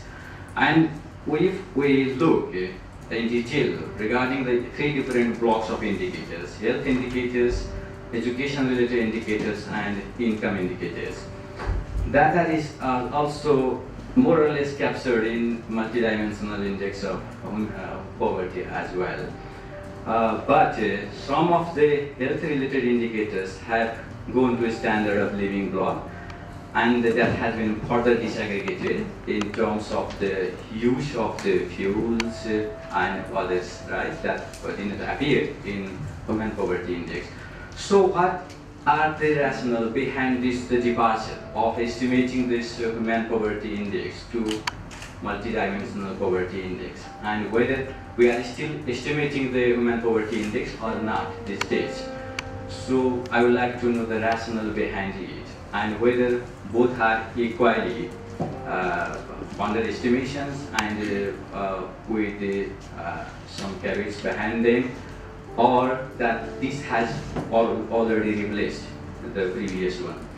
So these are two small queries that I would like to put in the discussion. Thank you very much. National Climate Change Impact Survey गरौँ जुन हाम्रो महानिर्देशकले यसको अघि कुरा निकाल्नुभयो त्यसमा अलिकति थोरै थपौँ भनेर त्यही फ्रेमवर्कमा रहेर हामीले जुन सर्वे गऱ्यौँ त्यो नेसनल लेभलको सर्वे 5060 हाउसहोल्डमा हामीले चाहिँ डेटा कलेक्सन गऱ्यौँ र तत्कालीन 5 विकास क्षेत्र 3वटा इकोजोन गरेर 15 र काठमाडौँलाई सेपरेट ट्रिट गरेर 16वटा स्टाटामा हामीले त्यसको रिजल्ट निकालेका छौँ। त्यो हाम्रो अब रिपोर्ट हाम्रो वेबसाइटमा पनि छ, हार्ड कपी पनि अब हामीले एभेलेबल गरेका छौँ। र अघि हाम्रो जुन त्यो प्रेजेन्टेसन युएनको प्रेजेन्टेसनमा जुन इन्भाइरोमेन्ट डाइमेन्सन र त्यसका इन्डिकेटरहरूको कुराहरू आए, कतिपय इन्डिकेटरहरू हाम्रो त सर्वेको डेटाबाट हामीले चाहिँ निकाल्न सक्ने देखिन्छ र त्यसको हामीले माइक्रो डेटा पनि तयार गरेका छौँ र जो इन्डिपेन्डेन्ट रिसर्चरहरू जसलाई चाहनुहुन्छ सिबिएसमा सर्टेन एउटा एमाउन्ट तोकेका छौँ, त्यो आधारमा लिएर त्यो चाहिँ डेटा लिन सकिन्छ, किन्न सकिन्छ। त्यो आधारमा पनि धेरै इन्डिकेटरहरू चाहिँ डेभलप गर्न सकिन्छ र कतिपय हामीले रिपोर्टमा पब्लिस गरेका छौँ भने जस्तै हाउसहोल्डको इन्कम, लाइफ एन्ड प्रोपर्टीको लस, जुन क्लाइमेट इन्ड्युस डिजास्टरबाट भएको लाइफ एन्ड प्रोपर्टीको जुन 5 वर्षको चाहिँ लसहरू पनि हामीले त्यो बेलामा डेटा कलेक्सन गरेका छौँ र त्यो डेटा पनि हामीसँग एभाइलेबल छ, जुन पनि यो सर्टेन इन्डिकेटर निकाल्नको लागि चाहिँ युज हुने चाहिँ देखियो। र त्यो हिसाबले यो हाम्रो सर्वेले केही न केही चाहिँ यो जुन अहिले जुन गर्न खोजिएको इन्भाइरोमेन्ट एडजस्टमेन्ट इन्डेक्स जुन निकाल्न खोजिएको छ त्यसलाई चाहिँ केही न केही हिसाबले सपोर्ट गर्छ जस्तो चाहिँ मलाई लाग्छ। हस्, धन्यवाद। अनरेबल डाक्टर साहबको उपस्थितिमै चाहिँ यो कुरा राख्न पाउँदाखेरि भोलिका दिनमा यसले अझ चाहिँ एउटा सलिड फ्रेमवर्क लिन्छ कि भन्ने लाग्यो। अहिले यो हामीले प्राकृतिक स्रोत फिर्ता आयोगमा काम गर्दाखेरि केही सब इन्डिकेटर्सहरू हेऱ्यौँ हामीले लोकल लेभलसम्ममा गएर, जस्तै डिस्क्रिमिनेसन इन्डेक्स हेऱ्यौँ हामीले, इन्फ्रास्ट्रक्चर इन्डेक्स हेऱ्यौँ, त्यस्तै क्यापासिटी इन्डेक्स हेऱ्यौँ, त्यस्तै एचपिआई लोकल लेभलसम्मको एचपिआई हामीले इस्टिमेट गऱ्यौँ, एसडिआई पनि इस्टिमेट गऱ्यौँ। यी इन्डेक्सहरूको अब एमपिआईसँग कम्पेयर गर्दाखेरि चाहिँ त्यहाँ केही चाहिँ अब ठ्याक्कै म्याच नभएको हो कि लोकल लेभलमा जाँदाखेरि चाहिँ भन्ने जस्तो अलिअलि हुन त यी इन्डेक्सहरू एकदमै मेच्योर इन्डेक्स होइन, अत्यन्त इन्फेन्ट इन्डेक्स हुने यिनीहरू, किनभने हामीले सर्ट टाइम अफ पिरियडमा धेरै सानो स्याम्पलहरूबाट चाहिँ डिराइभ गरेका इन्डेक्सहरू हुन्। त यी इन्डेक्सहरूलाई हामीले अहिले यो एमपिआई चाहिँ स्टेट लेभलसम्म मात्रै हेर्दाखेरि चाहिँ ठ्याक्कै यिनीहरूको बिचमा चाहिँ कोरिलेसन, डाइरेक्ट कोरिलेसन चाहिँ देखिने।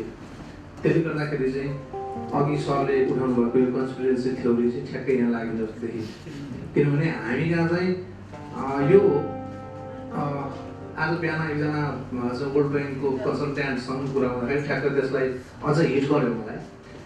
सुर्खेतदेखि चाहिँ नारायण नगरपालिकासम्म जाने रोड कस्तो रोड हो भनेर उसले भन्दा चाहिँ हामीले सोद्धाखेरि उसले भने इट्स भेरी ब्याड रोड, म त अब दोहोऱ्याएर त्यो बाटोमा यात्रै गर्न चाहदिनँ। हाम्रो लागि चाहिँ त्यो सबैभन्दा बेस्ट रोड सुर्खेतदेखि नारायण चाहिँ नगरपालिका, दैलेखको नारायण नगरपालिकामा पुग्ने रोड भनेको हाम्रो लागि अत्यन्त बेस्ट रोड हो, किनभने ब्ल्याक टप छ, साइड ड्रेन छ, धेरै घुम्ती चाहिँ छैन। भनेपछि यो एमपिआईमा मेजर गरिएका जुन इन्डिकेटर्सहरू छन् नि नेपाली कन्टेक्स्टमा सरले भने जस्तै हुन्थ्यो। यो हामीले चाहिँ अब त्यो घरमा मोटरसाइकल साइकल के छ भन्नेसम्म चाहिँ हेर्न थालिसकेपछि अहिले यसले हाम्रो चाहिँ सिचुएसनलाई कति यसले चाहिँ क्याप्चर गर्न सक्छ। त्यसैले पोभर्टी मेजरमेन्टमा नेपालले आफ्नै केही छुट्टी चाहिँ एउटा स्टडी गर्ने हो कि के गर्ने नगर्ने हो भनेदेखि चाहिँ हामी यो जहिले पनि चाहिँ वेस्टर्नहरूको अथवा अर्काको चाहिँ रिकमेन्डेसनकै पछाडि जाने आफ्नो चाहिँ नटुङ्गिने, त्यसले गर्दाखेरि हाम्रो पोलिसीमा चाहिँ धेरै ठुला ल्याप्सेसहरू देखिन्छ। यो एउटा बाटो।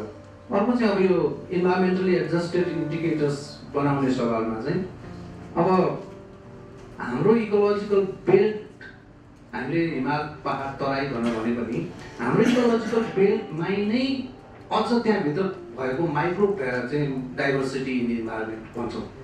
एउटा 500 मिटरको चाहिँ एलिभेसनमै हामी ड्रास्टिक चेन्ज इन्भाइरोमेन्ट पाउन सक्छौँ। त्यसले गर्दाखेरि हाम्रो लाइभलीहुड, हाम्रो सेटलमेन्ट, हाम्रो सोसियलमा चाहिँ कल्चरल चाहिँ प्याटर्नहरू त्यो इन्भाइरोमेन्टसँग एकदमै रिलेटेड छ। त्यो सोसियो प्याटर्न इकोनोमिकमा चाहिँ हाम्रो प्र्याक्टिस, हाम्रो बिहेभियर, हाम्रो कल्चरल चाहिँ एस्पेक्टलाई यो फिलोसफीमा हामी कसरी फेरि मेजर गर्न सक्छौँ। अर्को चाहिँ हाम्रो इन्भाइरोमेन्टको क्लाइमेट चेन्जसँग हाम्रो पोभर्टी कति चाहिँ सेभरली रिलेटेड छ भने यो वर्ष पानी पर्यो समयमा धान रोप्न पाइयो, उत्पादन भयो, त्यो वर्ष धनी, अर्को वर्ष चाहिँ पानी परेन, अर्को वर्ष गरिब। एकै वर्षमा चाहिँ मान्छे धनी र गरिबको रेखाको दायाँ बायाँ चाहिँ तलमाथि गरिराख्ने स्थिति छ।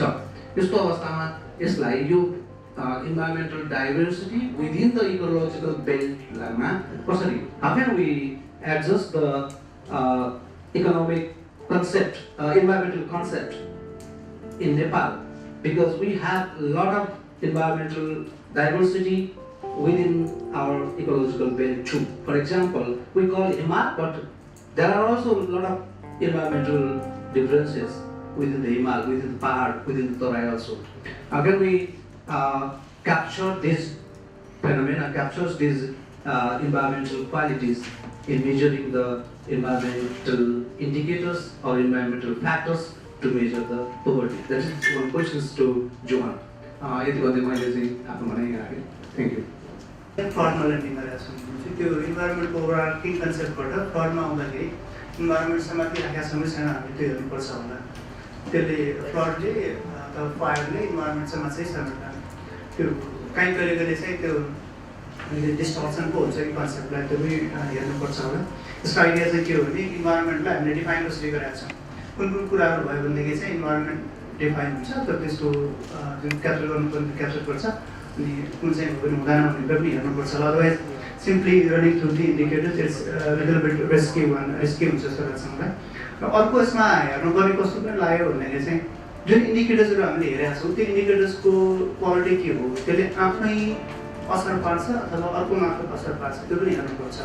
सो फ्लड नै फर इक्जाम्पल लियो भने फ्लडले मान्छेको वेलबिङमा कसरी असर पार्छ, त्यो के मार्फत जान्छ, सिधै असर पार्छ अथवा अरू कुनै भ्यारिएबल मार्फत असर पार्छ भनेपछि त्यो फ्लडलाई एक्सक्लुसिभली मिल्छ कि मलाई त्यो पनि हेर्नुपर्छ होला। एउटा इक्जाम्पलको कुरा हो। र अर्को चाहिँ इन्भाइरोमेन्टलाई पनि कुरा आउँछ कि त्यो डाइभर्सिटी छ, यति डाइभर्सिटी छ कि त्यो डाइभर्सिटीलाई हेर्नुपर्छ। र हामीले जुन इन्डिकेटर्सहरू ल्याएको छौँ त्यो इन्डिकेटरको चाहिँ जस्तो युनिभर्सालिटी के हो, जस्तो एक्सेस टु ल्यान्ड भन्यो भने it's it places that everybody should have access to land, त्यो हुनुपर्छ, जरुरी छ कि छैन। जरुरी छैन भने अथवा त्यो जरुरी छ त्यसलाई कसरी हेर्नु, जरुरी छ भने खालको इन्टरप्रिटेसन हुने भयो, जरुरी छैन भने अर्को खालको इन्टरप्रिटेसन हुने भयो। त्यो अलिकति पोलिटिकल डाइमेन्सन, अलिकति हाम्रो सोसियल कन्टेक्स्ट डाइमेन्सन पनि हेर्नुपर्छ होला। त्यो हेरेन भनेदेखि चाहिँ हामीले गर्न खोजेको सक्दैन जस्तो लाग्छ मलाई। देन सँगसँगै यसमा अर्को एक दुईवटा हेर्नुपर्ने हामीले के राखेका छौँ भने सबसेटै हेर्दाखेरि इन्भाइरोमेन्ट भन्ने बित्तिकै हामी इट्स अ बिग डेफिनेसनबाट कुरा गर्छौँ अनि त्योमा गएर फेरि अघि भने जस्तै त्यो हजारमा लिएर आएर अथवा भलान्डमा लिएर आएर त्यसलाई ध्यान गरिदिन्छौँ, त्यसले इन्भाइरोमेन्टको क्याप्चर गर्छै गर्छौँ, त्यो हेर्ने कुरा गर्छ कि हामीले भन्यौँ। त्यहाँदेखि अर्को अब यसमा चाहिँ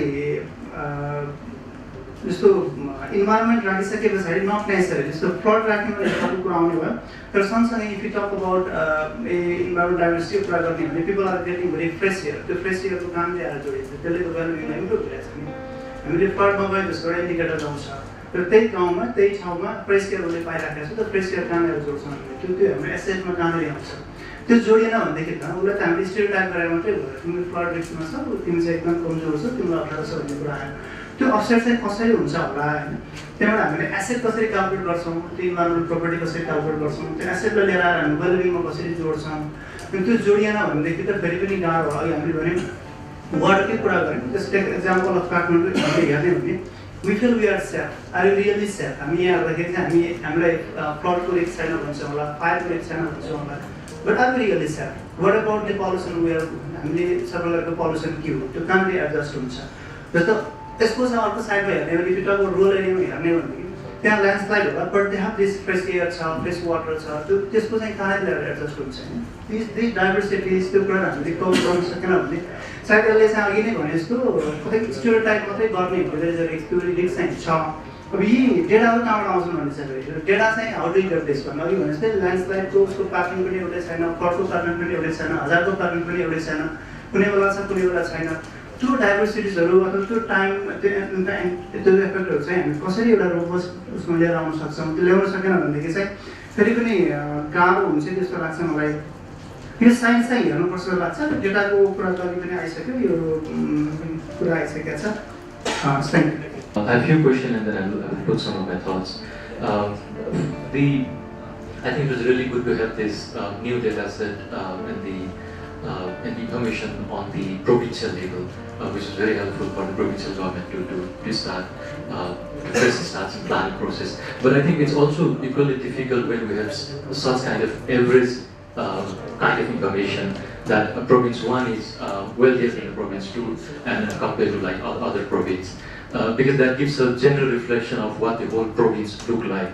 I think it's also equally important to have a micro level look at what is the situation in those provinces. There could be a wealthier people in province 2 compared to the people in the wealthier people in province 3. So I think those kind of macro assessment would also be very helpful for the provincial government for the planning process. The 3 dimension and the indicator approach. I think this has brought quite rich, has really enriched this multidimensional poverty index. I think the environmental contexts are already inbuilt in some of these indicators. For example, if you see the living standard and the cooking fuel and the electricity, which have a very strong linkage with the environmental context, and also linking it with the way the climate and impacts are growing, and not only the impacts but also the way the shifts are there in terms of climate change. For example, the way the fossil fuel are being suppressed by the renewable energy and the other form of the energy, and also the other environmental aspect of the cooking gas. So I'm not very sure, but I think we may also have to look at both the contexts. Either should we really have to come up with a new dimension as the environment, or can we build on the existing dimension, or can we build on the environmental aspect to this dimension, or can we integrate them? On the example, the experience from Brazil, I was not very sure in terms of the 4 indicators that were there for the natural environment. I think it would be really helpful to get a context of what rationale was there to come up with those 4 indicators. For me, I think it may not be enough if we have to use the environmental context as one of the different dimensions, because there are other indicators. For example, as Gawari sir was referring, the article by Amit Dhatal, which refers to the open space, or the access to the resources, for example, water resources and other resources. I think those could also be other additional indicators if we have to move to the different dimension. Environment is a different dimension. In terms of the, I think it's also like when we go through the poverty, environmentally adjusted, this multidimensional poverty index. It's also important to see. If it is only about looking at what the present context is, then I see then the way that we have assessment report now, that may be helpful. But if we want to see some level of projection in future, then the way the climate-induced impacts are growing, I think that will be really very important. For example, the impacts of climate change on hydropower, impacts of climate change on agriculture, the production, a number of other examples that were given earlier, as well as the way the trend are here. As I said earlier, for example, we have a National Pride project named during pipeline from Amleganj to Nepal, and the way the electric vehicle movements are going on. I'm very proud of Dr. Soring Wangle, who have initiated the start of the buying electric vehicle by the government on government-owned property. But I think that kind of context is also equally very important. My final point is about the displacement, because there's a growing concern about the climate-induced displacement, internal displacement as well as external displacement. All the report, all the figure that we come here is about what are those that specific population doing in their specific location. When they have to shift, the whole dimension get changed, and we have seen that example just after the earthquake as well. So I think this kind of the indicators should also be seen. One comment about whether we should come up with a Nepali context of a different assessment, or how do we adopt the other model. I think it's very important to have some Nepali context, but I think it should also be comparable to the world. So I think we need to find a kind of hybrid approach between them. Otherwise, we may feel very proud of coming up with our nationally owned approach, but if they cannot be compared to others, then that doesn't make much sense. Thank you. I think these are all issues that are important in the way that we think about these relationships. But I wanted to reiterate two things. One of them is this relationship between constitutive and instrumental, because I feel that without thinking about this more directly and kind of focusing really on the difference between what we see as a constitutive relationship and an instrumental relationship, we might end up double counting a lot of those issues. So I think some of the, I think that was already kind of mentioned beforehand, the water, which obviously is going to have an impact on health, and that's already included. So maybe something about water quality is not something that we want to consider including, because it's already included. And for us, we've, I think, really struggled in differentiating consistently between what these constitutive elements are and what the instrumental constitutive elements are. Instrumental and constitutive elements are. And the second is that in some instances, we might think that a particular dimension is important, but the data are just not there. And what is it that we should do as we move forward? So I don't think that there is an ultimate perfect indicator.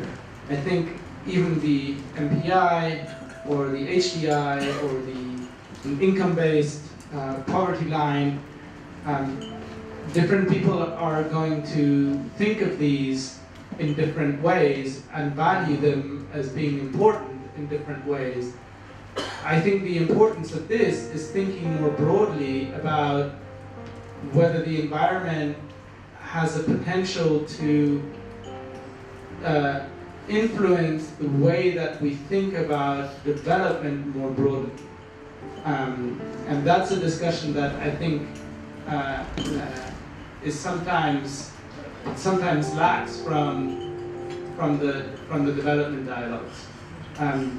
So yeah, I guess that's my response, because I feel in several instances there's no distinction made between these instrumental and constitutive elements, which I feel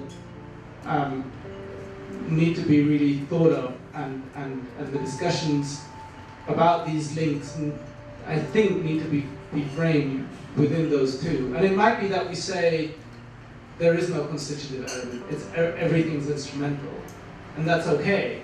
But I think we need to make that claim first. They found, particularly provision number 2 and 6, they found this is the real instrument for them to get resource or to get resource mobilization or to mobilize other additional resources and attract to the development partners or government. So they are keeping, based on this MPI report, we are poor or our province is poor. Why we should not, you are not working over here? When we point out district-wise figure, we presented over there this one, then I realize this is the important, especially provision number 2, they are the one who is really taking ownership of this federalism, and particularly province number 6. That's what, as you are mentioning, this is one of the key instruments in terms of overall MPI adaptation, but issue is whether this will be all programs, government ministries are collectively working to eradicate or eliminate poverty or not, that's different thing. Coming to the particular, these points of 3 things and 10 indicators, I realize, I think for Nepal, employment or remittance is more important than environment, but I'm coming to this today's environment workshop, I should not say this, but being a student, this subject, I'm also doing some study about this multidimensional poverty. I realized there should be immediate intervention about the employment. If we could yet, or Central Bureau of Statistics can do these things, which is more important for overall our country's economy. But in terms of being a long-term associated with the environment sector or forestry sector mainly, I found this is one of the key area where we can yet. First, let's immediately whether we can do or not, that is a different part. But we are taking very seriously. Always Nepal is one of the fertile land. Whatever global treaties or convention we do, we are the one who always implement. In that case, we can do this one. But forestry part we have been quite good. But this, if you see the read the National Planning Commission for Disaster Assessment report, is similar like a PDNA, which shows our poverty is very much fragile. Immediately next year due to dry flood, all above the poverty line households are in back to the below poverty line. This is the critical for us as a poverty alleviation fund. We are facing great challenge how to address vulnerability with this type of natural disaster, natural calamity. This in long run we have to address this issue. This is a good initiative. So where now it's at least environmental issue also it's emerging. And in terms of your third question, what institution would be interested in collaborating? Being a national flagship program, poverty alleviation is always welcome to collaborate or work this type of issues, because currently we are also doing in-house study among the 7 provinces and 14 districts around 26,700 PSU. It's a very small study, but we are conducting over here also how this MPI can be localized or not. We are conducting this data set. I think again we have to rely on CBS, but we have Ministry of Environment also. They have a rate department. They are doing a lot of study also, which can be the instrument for this environment things, and that's what I would suggest here. Thank you. पूर्ववक्ता साथीहरू सरहरूको दिग्गजहरूको कुराहरू पनि मलाई स्वीकार छ, तर साथसाथै एउटा equitable access and sustainable control over natural resources यो चाहिँ हाम्रो देशमा जबसम्म राम्रोसँग डिस्ट्रिब्युसन हुँदैन र जबसम्म त्यसको त्यसको मेजरै हुँदैन, मेजरिङ भएको छैन कि वास्तवमा, त्यसले चाहिँ एउटा सिरियस कुरा चाहिँ हामीलाई लाग्छ। म SIAS को साथसाथै Women Organizing for Change in Agriculture and Environment work and global फोरममा चाहिँ एक प्रोग्राम छ, त्यो चाहिँ सेन फ्रान्सिस्कोमा हामी अवस्थित छौँ। म युएसमै दर्तसै, तर हामी कोप र UNFCCCमा हामी प्राइज पनि पाएको छौँ, बिकज हामी चाहिँ एउटा मेजरिङ इन्डिकेटर डेभलप गर्दैछौँ। त्यो we are developing that because we want to measure that the access and increase of access control diseases. त्यो कहिले पनि सोशल इन्डिकेटरहरू आएन भने टेक्निकल इन्डिकेटरले मात्र चाहिँ त्यसलाई वेलबिङ तर्फ लैजान्छ जस्तो हामीलाई चाहिँ हाम्रो ग्रुपलाई चाहिँ लागेन कि हामी ग्लोबली यो चाहिँ लडिरहेको छौँ र UNFCCCले एउटा ग्लोबली नै एवार्डै गरेको अहिले वर्ल्ड ब्याङ्कमा त्यो चाहिँ टेस्ट गरिरहेको छ वर्ल्ड ब्याङ्कको कोही गर्नुभएको छ भने टेस्ट गरिरहेको छ रेड क्लाससँग पनि टेस्ट गरिरहेको छ त्यसलाई चाहिँ यसमा अलिकति सिरियसली नै अझ एनालिसिस गरी कसरी दिग्गजहरूले यसलाई हामी चाहिँ त्यो टुल पनि हामी सेयर गर्न चाहन्छौँ भोलि पर्सि भनौँ ठक्कै थप्छु म केनियाको प्राइभेट कम्पनीले हाम्रो मेजरमेन्ट किन्यो हाम्रो चाहिँ त्यो एउटा अलिक एक्सपेन्सिभ छ स्विजरल्यान्डको साउ पोलोबाट चाहिँ एकजना इन्डिपेन्डेन्ट एभिडेन्स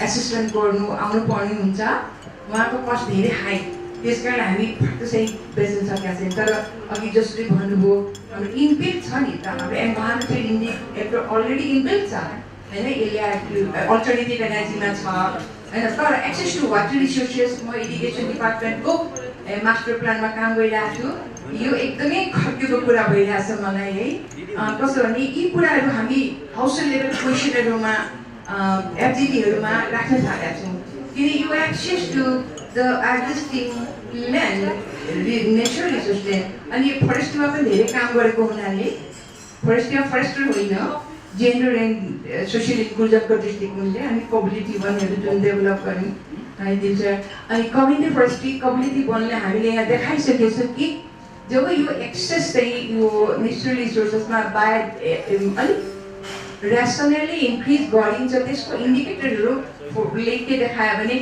फरेस्ट रिसोर्स घटेको होइन बढेछ र बायोडाइभर्सिटी घटेको होइन बढेछ त्यसले चाहिँ वेलबिङ ऱ्याङ्किङमा वेलबिङलाई पनि मद्दत गरेको मात्र होइन कि नेसनल इकोनोमीलाई पनि के भने कन्ट्रिब्युट गरेछ योहरू तर लेखाजोखा हामीले नयाँ इन्डिकेटर डेभलप गरेका छैन जस्तो अझ त्यस्तो छैन जस्तो लाग्यो मलाई हुन त म एकदम एक्सपर्ट छैन त्यसमा तर हामी चाहिँ हाम्रो सब इन्डिकेटरहरूलाई हामी डेभलप गर्छौँ भइरहेको छ तर मलाई चाहिँ नेसनल इन्डिकेटरहरूमा केही नै किनभने एफडिसीको जमाना छ हाम्रो एफडिसीको मूल मन्त्रै no one is left behind.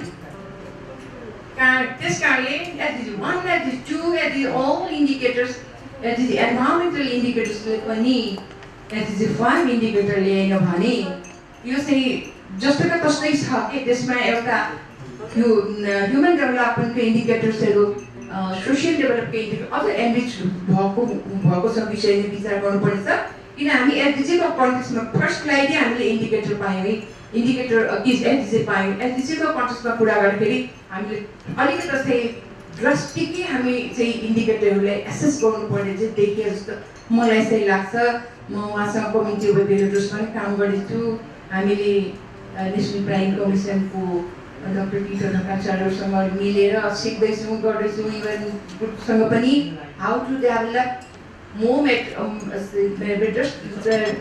progressive methodology, progressive indicators to assess some kind of social changes in context of environmental, in context of other areas, so that it really enhances the indicators to be more oriented to the people's access and control.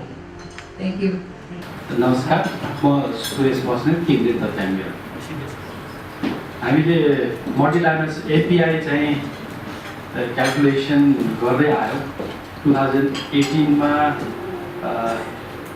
सिबिएसको यो मिक्सको data use गरेर multidimensional poverty index चाहिँ निकाल्यौँ त्यसमा हाम्रो support चाहिँ Oxford युनिभर्सिटीबाट Sabina अल्काइले आउनुभएको थियो र उहाँको टिममा बसेर मैले नेपालको एमपिआईमा बसेर काम गर्ने मौका पनि पाएको थिएँ अब अहिले यो environmental adjusted index for multidimensional poverty भन्ने एउटा नयाँ इन्डेक्स आएको छ र हामीले अघि एउटा प्रेजेन्टेसनमा के पनि हेऱ्यौँ भने यो ब्राजिलको एउटा इक्जाम्पल हेऱ्यौँ इन्भाइरोमेन्टल एडजस्टेड एमपिआई र नन एडजस्टेड त्यसमा त्यो डेटा हामीले हेर्दै कतिपय डेटाहरू नो डेटा छैन र एमपिआईमा पनि सिग्निफिकेन्ट डिफ्रेन्स देखिएन र अहिले हामीले त्यो नेपालको एमपिआई क्यालकुलेसन गर्दाखेरि मेरो एक्सपिरियन्सको अनुभवले हामीले त्यो हरेक हाउस होल्डको एमपिआई क्यालकुलेसन गर्दाखेरि के गरिन्छ भने एउटा त मिक्सको त्यो सर्वेको डेटामा हरेक हाउसहोल्डको त्यो 10वटा इन्डिकेटर जुन अलरेडी डिफाइन्ड नेपाल लगायत ग्लोबल एनपिआईमा छ 10 इन्डिकेटर्समा कुन इन्डिकेटर्समा त्यो हाउसहोल्ड डिप्राइभ छ र त्यसैलाई वेट्स एप्लाई गरेर हामीले नेसनल एम्प्लोइ एभरेजमा वेटेड एभरेज निकाल्छौँ र यदि हामीले यही कन्सेप्टमा जुन ग्लोबल एनपिआईकै कन्सेप्टमा नेपालमा अहिले युज भएको पब्लिस भएको रिपोर्टको क्यालकुलेसन कन्सेप्टमा एनपिआई क्यालकुलेसन गर्ने भनेदेखि त्यो हाउसहोल्ड लेभलको इन्भाइरोमेन्ट डेटा चाहिँ खोज्छ त्यसले एनपिआई क्यालकुलेसन गरेर त्यो हाउसहोल्डको लागि यदि 10वटा इन्डिकेटर हामीले 5वटा एक्स्ट्रा इन्डिकेटर थप्यो भने त्यो 5वटा इन्डिकेटर्समा त्यो हाउसहोल्ड लेभलको डेटा चाहिन्छ होइन भनेदेखि त्यो ग्लोबल एनपिआईको क्यालकुलेसनबाट डेभिएट हुन्छ त्यसलाई हामीले एडजस्टेड मल्टिडाइमेन्सनल पोभर्टी इन्डेक्स भन्नुको त्यो नाम भन्नुको कुनै मिनिङ रहँदैन त्यसकारण अहिले एउटै सर्वेले अब फेरि अब त्यो यो हाम्रो के भन्छ ब्राजिलमा के गरी गयो थाहा छैन तर यदि टु डिफ्रेन्ट सर्वेको डेटा पनि यसमा हामीले त्यो ग्लोबल कन्सेप्टमा जाने भने एडजस्ट गर्न सक्दैनौँ किनकि त्यो हाउसहोल्ड त्यही सेम हाउसहोल्ड खोज्छ डेटा त्यसकारण यदि हामीले इन्भाइरोमेन्ट एडजस्टेड मल्टिडाइमेन्सनल पोभर्टी नै हामीले किन नाम दिने यदि डाइभर्ट हुने कुनै एउटा न्यू नेम दिएर हामीले एउटा नयाँ इन्डेक्स निकाल्न सक्छौँ कि poverty in society. But when we see basically MPI, what we see is that there are different indicators which are the means through which we get the differences in endowment between different societies, different people, and we can work towards mitigating that difference, converging with the differences. But when we talk about environment, it's naturally endowed to us. Like you can't ask why it's so hot in the desert countries, Middle East, or why it's so cold in the northern hemisphere or Antarctica. So basically, I think incorporating environment as an index there would not make much sense because we know if we say that like the countries which have a larger part of their area covered in desert, we know that they are poor in terms of vegetation. So what? Can we increase the vegetation there? No. So basically, I think that it is naturally endowed. So better than focusing on that, I think it would be better that we focus on how the environment has changed over time and how it has affected the poverty level in the country or in the society or in a particular area. Because then that would give us the relative position under the different climatic scenarios which can be mitigated, which can be changed. I think so it should be more thought of in terms of effect of environmental change rather than just the environment. Thank you. There is no need of having this electricity and the routing separate because this physical asset includes this routing and the electricity. I think there might be double counting. If we take this routing and the electricity separately from the physical asset, there might be double counting. Similarly, are you talking about asset or not? Physical asset, social asset, political asset. These are different things that have implication for poverty alleviation or poverty reduction. And at the same time, if we put environmental aspect in poverty reduction or in the index of the multidimensional poverty index. And then should it be a 4-dimensional and dimensional index, or should it be 11 indicators within the 3 dimensions? So might be we should think this way also. Should it be, if we add it in the dimension, or we add it in the indicators within certain dimension? If we say adding one indicator within this health, education, and living standard, I don't think that it fits somewhere else. It may not fit anywhere.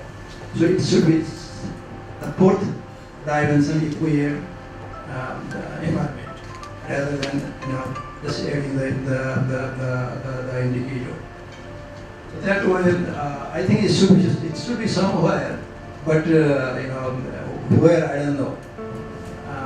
Because it has the implication in poverty definitely. As already mentioned by the colleagues, that it may have positive, it may have negative, depending on the situation, depending on the context of the place. But it has some implication. That's why it should be included. But I don't know whether it should be included as a dimension or as an indicator. Environmental services that could be helpful, and that could reduce the risks of double counting, because the concept of environmental services is based on the human welfare, that you can directly link to the poverty and anything. That one thing. And the other thing, that when we talk about the environment, that we don't have to see always the benefits from the environment. There is also risk that you will get the negative impacts also. For instance, if you are living close to the national parks, that people living outside from the national park, they can see that, oh, they are living close to the national park, they are close to the tiger, and they are close to the elk. But at the same time, that they are having the risks in their livelihoods, in their life. So that we have to also count this ecosystem, these services from the environment. And the next thing that if we are discussing about the context of Nepal, that when we talk about the access to the natural resources, but we have the different access. For instance, we have different modalities of forest resource management, whether you are in community forestry or collaborative forestry or buffer zone forestry. They have the different access. So I think this kind of indicators that we have to consider one thing. Thank you. यदि छुट्टै dimension लिने या त्यसैमा include गर्ने भन्ने त्यो एउटा part होला, तर मेरो विचारमा अझ धेरै इम्पोर्टेन्ट चाहिँ, because all this is about how can we reduce the poverty, र पोभर्टी रिड्युस गर्नको लागि चाहिँ आई थिङ्क इन्भाइरोमेन्टल कन्टेक्स्ट अझ धेरै इम्पोर्टेन्ट होला. For example, access to electricity हामी बनाउनु पर्यो भने I think it's also very important to talk about what kind of electricity. Fossil fuel यही हिसाबको बढाउँदै जाने हो या कस्तो खालको, किन the way the electricity generation are changing. भेहिकलको कुरा गर्ने भने त्यस्तै इक्जाम्पल हुनसक्छ. एक्सेस टु रिसोर्सेसको कुरा गर्दाखेरि उहाँले राम्रो इक्जाम्पल दिनुभयो सिमोटबाट. कुनै ठाउँको नजिक हुँदाखेरि एक्सेस टु रिसोर्सेस राम्रो होला, तर त्यसको भल्नरेबिलिटी पनि अझ हाई बढाउँछ. हामीले क्लाइमेट चेन्जमा चाहिँ भल्नरेबिलिटी एसेसमेन्ट भन्ने गर्दाखेरि त्यो कुराहरू ल्याउँछौँ. अब त्यही भएकोले गर्दाखेरि सायद मेरो विचारमा अझ यसको धेरै इम्पोर्टेन्स चाहिँ यो यस्तो खालको पोभर्टी इन्डेक्स बनाउँदाखेरि वाट नेक्स्ट, होइन कसरी रिड्युस गर्ने भन्दा त्यो खालको रिकमेन्डेसन उठाउँछ कि भइहाल्छ. हाम्रो विशेष लाग्दैन, अरू धेरै तरिका छँदैछ भने त्यही भएर यसरी सोच्ने होइन. इन्डेक्सहरूको आफ्नै मिनिङ छ होइन. अब म इकोनोमिस्ट भएको हुनाले मैले चाहिँ के भने एउटा सिम्पल केही चिज चाहियो जसबाट मान्छेहरूलाई प्रिपेयर गर्न सकोस्, मेरो शासकहरूको चाहिँ कार्यक्षमतालाई जज गर्न सकियोस् भनेर. अब एउटा हेर्ने त जिडिपी पर क्यापिटा नै हो होइन.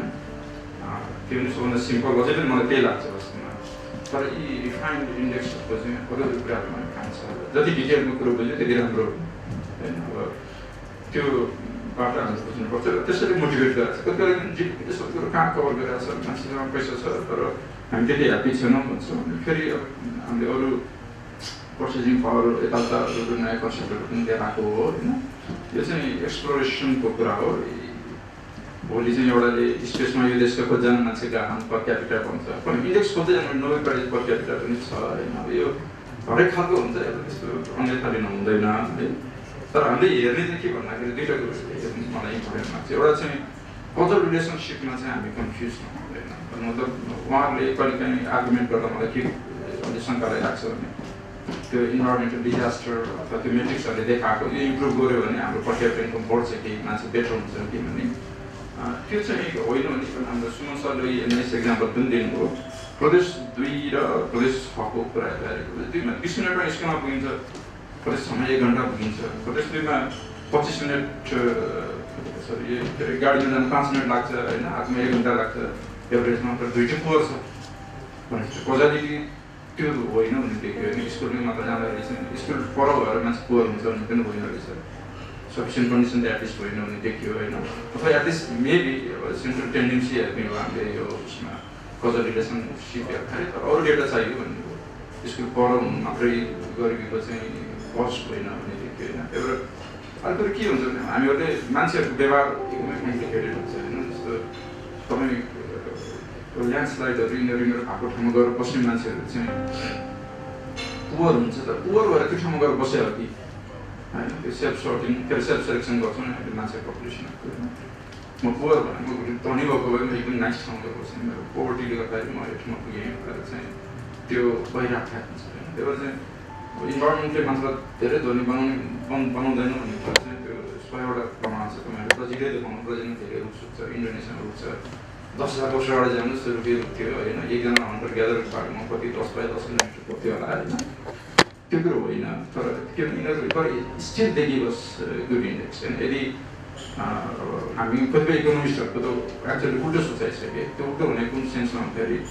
इन्कम एक्सपेन्सन पोलिसीहरू पर्स्यु गर्दै गयो भने हाम्रो चाहिँ डिमान्ड फर इन्भाइरोमेन्टल एम्युनिटिज बढ्छ भन्छ होइन त्यो भने के भन्दाखेरि जस्तो कोरियनहरूको कुन खोला चाहिँ खालै थोरै अलि सेतो सफा बनायो भनेर एक्जाम्पल नेपाली पत्रिकाहरू पनि देखिरहन्छ धनी हुँदै गएपछि मान्छेले चाहिँ अब त्यही अब चाइनामै कति लेकहरू चाहिँ सफा भनेर $1 अर्ब छुट्याइरहेको छ अहिले होइन त्यो के भन्दाखेरि धेरै मतलब गर्नुपर्ने पहिला इन्कम एक्सपेन्सन पोलिसीहरूमा वाकवाद छौँ अनि त्यसपछि 2-4 वर्ष दुःख हुन्छ कालो कालो खोला देखिन्छ होइन गर्नुपर्छ धनी हुने त्यही गरेको चेन्ज छैन कुन थ्रेसहोल्डमा गएपछि इन्भाइरोमेन्टमा पैसा खर्च गर्ने क्लिन हुँदै जाने भन्ने कुरो छैन सुरुकै ट्राजेक्टोरी चाहिँ इन्भाइरोमेन्ट पनि हेर्ने गर्दाखेरि झन् पेनफुल हुन्छ कि हामी बुझौँ न त्यो हेर्नु जरुरत छ तर यिनीहरू चाहिँ हेर्न पऱ्यो मतलब यसले एमपिआईहरू अथवा इन्भाइरोमेन्टल इन्डेक्सहरू राख्ने भन्ने कुरालाई यसले नेगेट गर्दैन information is very good we need all kind of information होइन तर यसलाई कसरी इन्टरप्रेट गर्ने कति भ्यालु गर्ने तपाईँ नै सत्तामा पुग्नुभयो भने तपाईँ कति भ्यालु गर्न सक्नुहुन्छ होइन पुरै रुखमा चाहिँ ट्री हगिङ गरेर बस्न सकिन्छ कि सकिँदैन त्यो कुराहरू चाहिँ पोलिटिकल र आफ्नो डिसिजन मेकिङको कुरा हो नट नेसेसरीली ब्याड कुनै पनि डिरेक्सनमा चाहिँ जाँदाखेरि त्यो युगको आवाज युगको समय होइन अब डिमान्डहरू हेरेर गर्ने डिसिजन र म फाइनल चाहिँ के भने यदि म आफूले नै इन्डेक्स थप्नुपर्ने हो भने नेपालको परिप्रेक्ष्यमा के थप्थेँ भन्ने भयो भने एमपिआईहरूमा चाहिँ मलाई के लाग्छ भने यो ल्यान्डस्लाइडको एक्सपोजर त्यसको चाहिँ कहिले देखेन म हाम्रो डाइरेक्टर सरसँग कुरो गरिराखेको थिएँ त्यसमा पनि मैले हेरेँ अहिले क्विकली होइन अनि अब प्रेसिपिटेसन एक्सपोजरमा पनि मान्छेहरूको चाहिँ त्यो त्यस्तो आउँछ कि होइन मेट्रोलोजिकल डेटासँग मिलाएर गऱ्यो भने प्रेसिपिटेसनहरू के छ होइन त्यो चाहिँ स्मल एरिया एस्टिमेटहरूमा त्यो सँगसँगै टक्क आइदियो भने हामीलाई थाहा हुन्छ त्यो अर्को चाहिँ मलाई अहिले सधैँ के लागिरहेको छ भने जस्तो सोर्स अफ ड्रिङ्किङ वाटरसँगको डिस्टेन्स पनि एकदम इम्पोर्टेन्ट रहेछ जस्तो लाग्यो कतिपय गाउँहरू अहिले एउटा निर्जलीकरण भएको एउटा इस्यु पनि भइरहेको छ होइन धेरै गाउँहरूमा चाहिँ महिलाहरू बिहान म आफै गएर देखाएको छु तनहुमै देखेको छु भन्दा राम्रो एसडिआईमा राम्रो जिल्लामा चाहिँ हार्डली त्यो कोत्रेबाट 10 किलोमिटरभित्र जाँदाखेरि चाहिँ कतिपय ठाउँमा लेडिजहरू चाहिँ बिहान 1 बजीतिर तल खोल्सासम्म गएर ल्याउनु पर्ने हुँदो रहेछ त्यो स्पेसली अब त्यो पेनफुल हो त्यसले तपाईँको टाइम वेस्ट गरिरहेको छ एजुकेसनमा जानुपर्ने महिलाहरूको टाइम खान्छ होइन अनि ती कुराहरू चाहिँ तिनीहरूले हाम्रो मतलब ती इन्डिकेटरहरू जान्ने एकदम जरुरत छ जस्तो लाग्छ मलाई होइन तर again at the end of the day यी सबै कुराहरूको सोल्युसन फेरि के हुनसक्छ भने तपाईँ सहरमा हामीले धेरै जबहरू क्रिएट गरौँ यहाँ इकोनोमिक अपर्च्युनिटीहरू धेरै क्रिएट गरौँ मान्छेको छोराछोरी यहाँ पढ्छन् होइन अनि पढ्छन् जागिरी खान्छन् र उनीहरूले यता आउँछन् त्यो गर्ने बित्तिकै percentage of population vulnerable to expose to this kind of stuffs चाहिँ बढ्छ फेरि होइन त्यो भएको हुनाले अब यी इन्डिकेटरहरू गुड हुन्, तिनीहरूले हाम्रो कन्ट्रीको स्न्यापसटहरू दिन्छन्, तर तिनीहरूबाट इमिडिएटली कजल रिलेसनसिप निकाल्नु ठिक that several people have remarked on, and which I generally agree with. I think one of them is the issue of rights, which was highlighted, and that of course is central to Nepal in context of community forest management, and we've seen that community forest management has had substantial effects on the natural environment, and has also lifted some people out of poverty. At least that's some of the data that we've had and that we've seen. I think the issue of double counting is important, and that is again one of the reasons why we want to make this distinction between what is instrumental and what is constitutive. And I think the issue of ecosystem disservices is again something that we've kind of thought about as well, and how to best consider that, because of course if you're in an area that has got a high amount of human-wildlife conflict, it is clear that although you might have an environment that is in good condition and provides some services, it's also likely to provide some disservices. I think one of the things that I want to touch upon is which was mentioned in the last comment is the issue of vulnerabilities, and you. Maybe I should have emphasized that more in the presentation. But one of our thinking was that vulnerabilities have the potential of being constitutive elements of well-being. So an example of this might be also relevant to the UK. If you live in an area that is flood-prone, you're less likely to be able to get insurance for your house. If you're in an area that is being increasingly affected by drought, that is going to create a certain amount of uncertainty in your ability to grow sufficient food, and that uncertainty is likely to cause to influence your well-being. And I think cases of India and farmer suicides are an example of how increasing vulnerabilities have the potential to have a kind of fundamental effect on human well-being. And so I think that my feeling is that there's a kind of cautious interest. I think most people see, or most people that have contributed to the conversation see a relationship between the environment and well-being, but it's not entirely sure how to best define that and how to best encompass that. I think one of the things that I found quite important is to think about to what extent could we include information about the environment in representative household surveys. And I'm very interested in this climate change survey that was presented and that was talked about, because I think that could provide us with some ideas as to how we might be able to think this through in more detail. So yeah, those are effectively my thoughts of the way that I perceive the conversation. And of course, I realized that I was not able to fully grasp the nuances of those conversations, but I hope that I've not misinterpreted anything that was said or that was shared. First of all, I found 3 triggers, and it is up to Johan and Dr. Wagle to categorize them as so-called constitutive, right? Constitutive. Actually, that's a new word to me, and instrumental. To me, the first first trigger.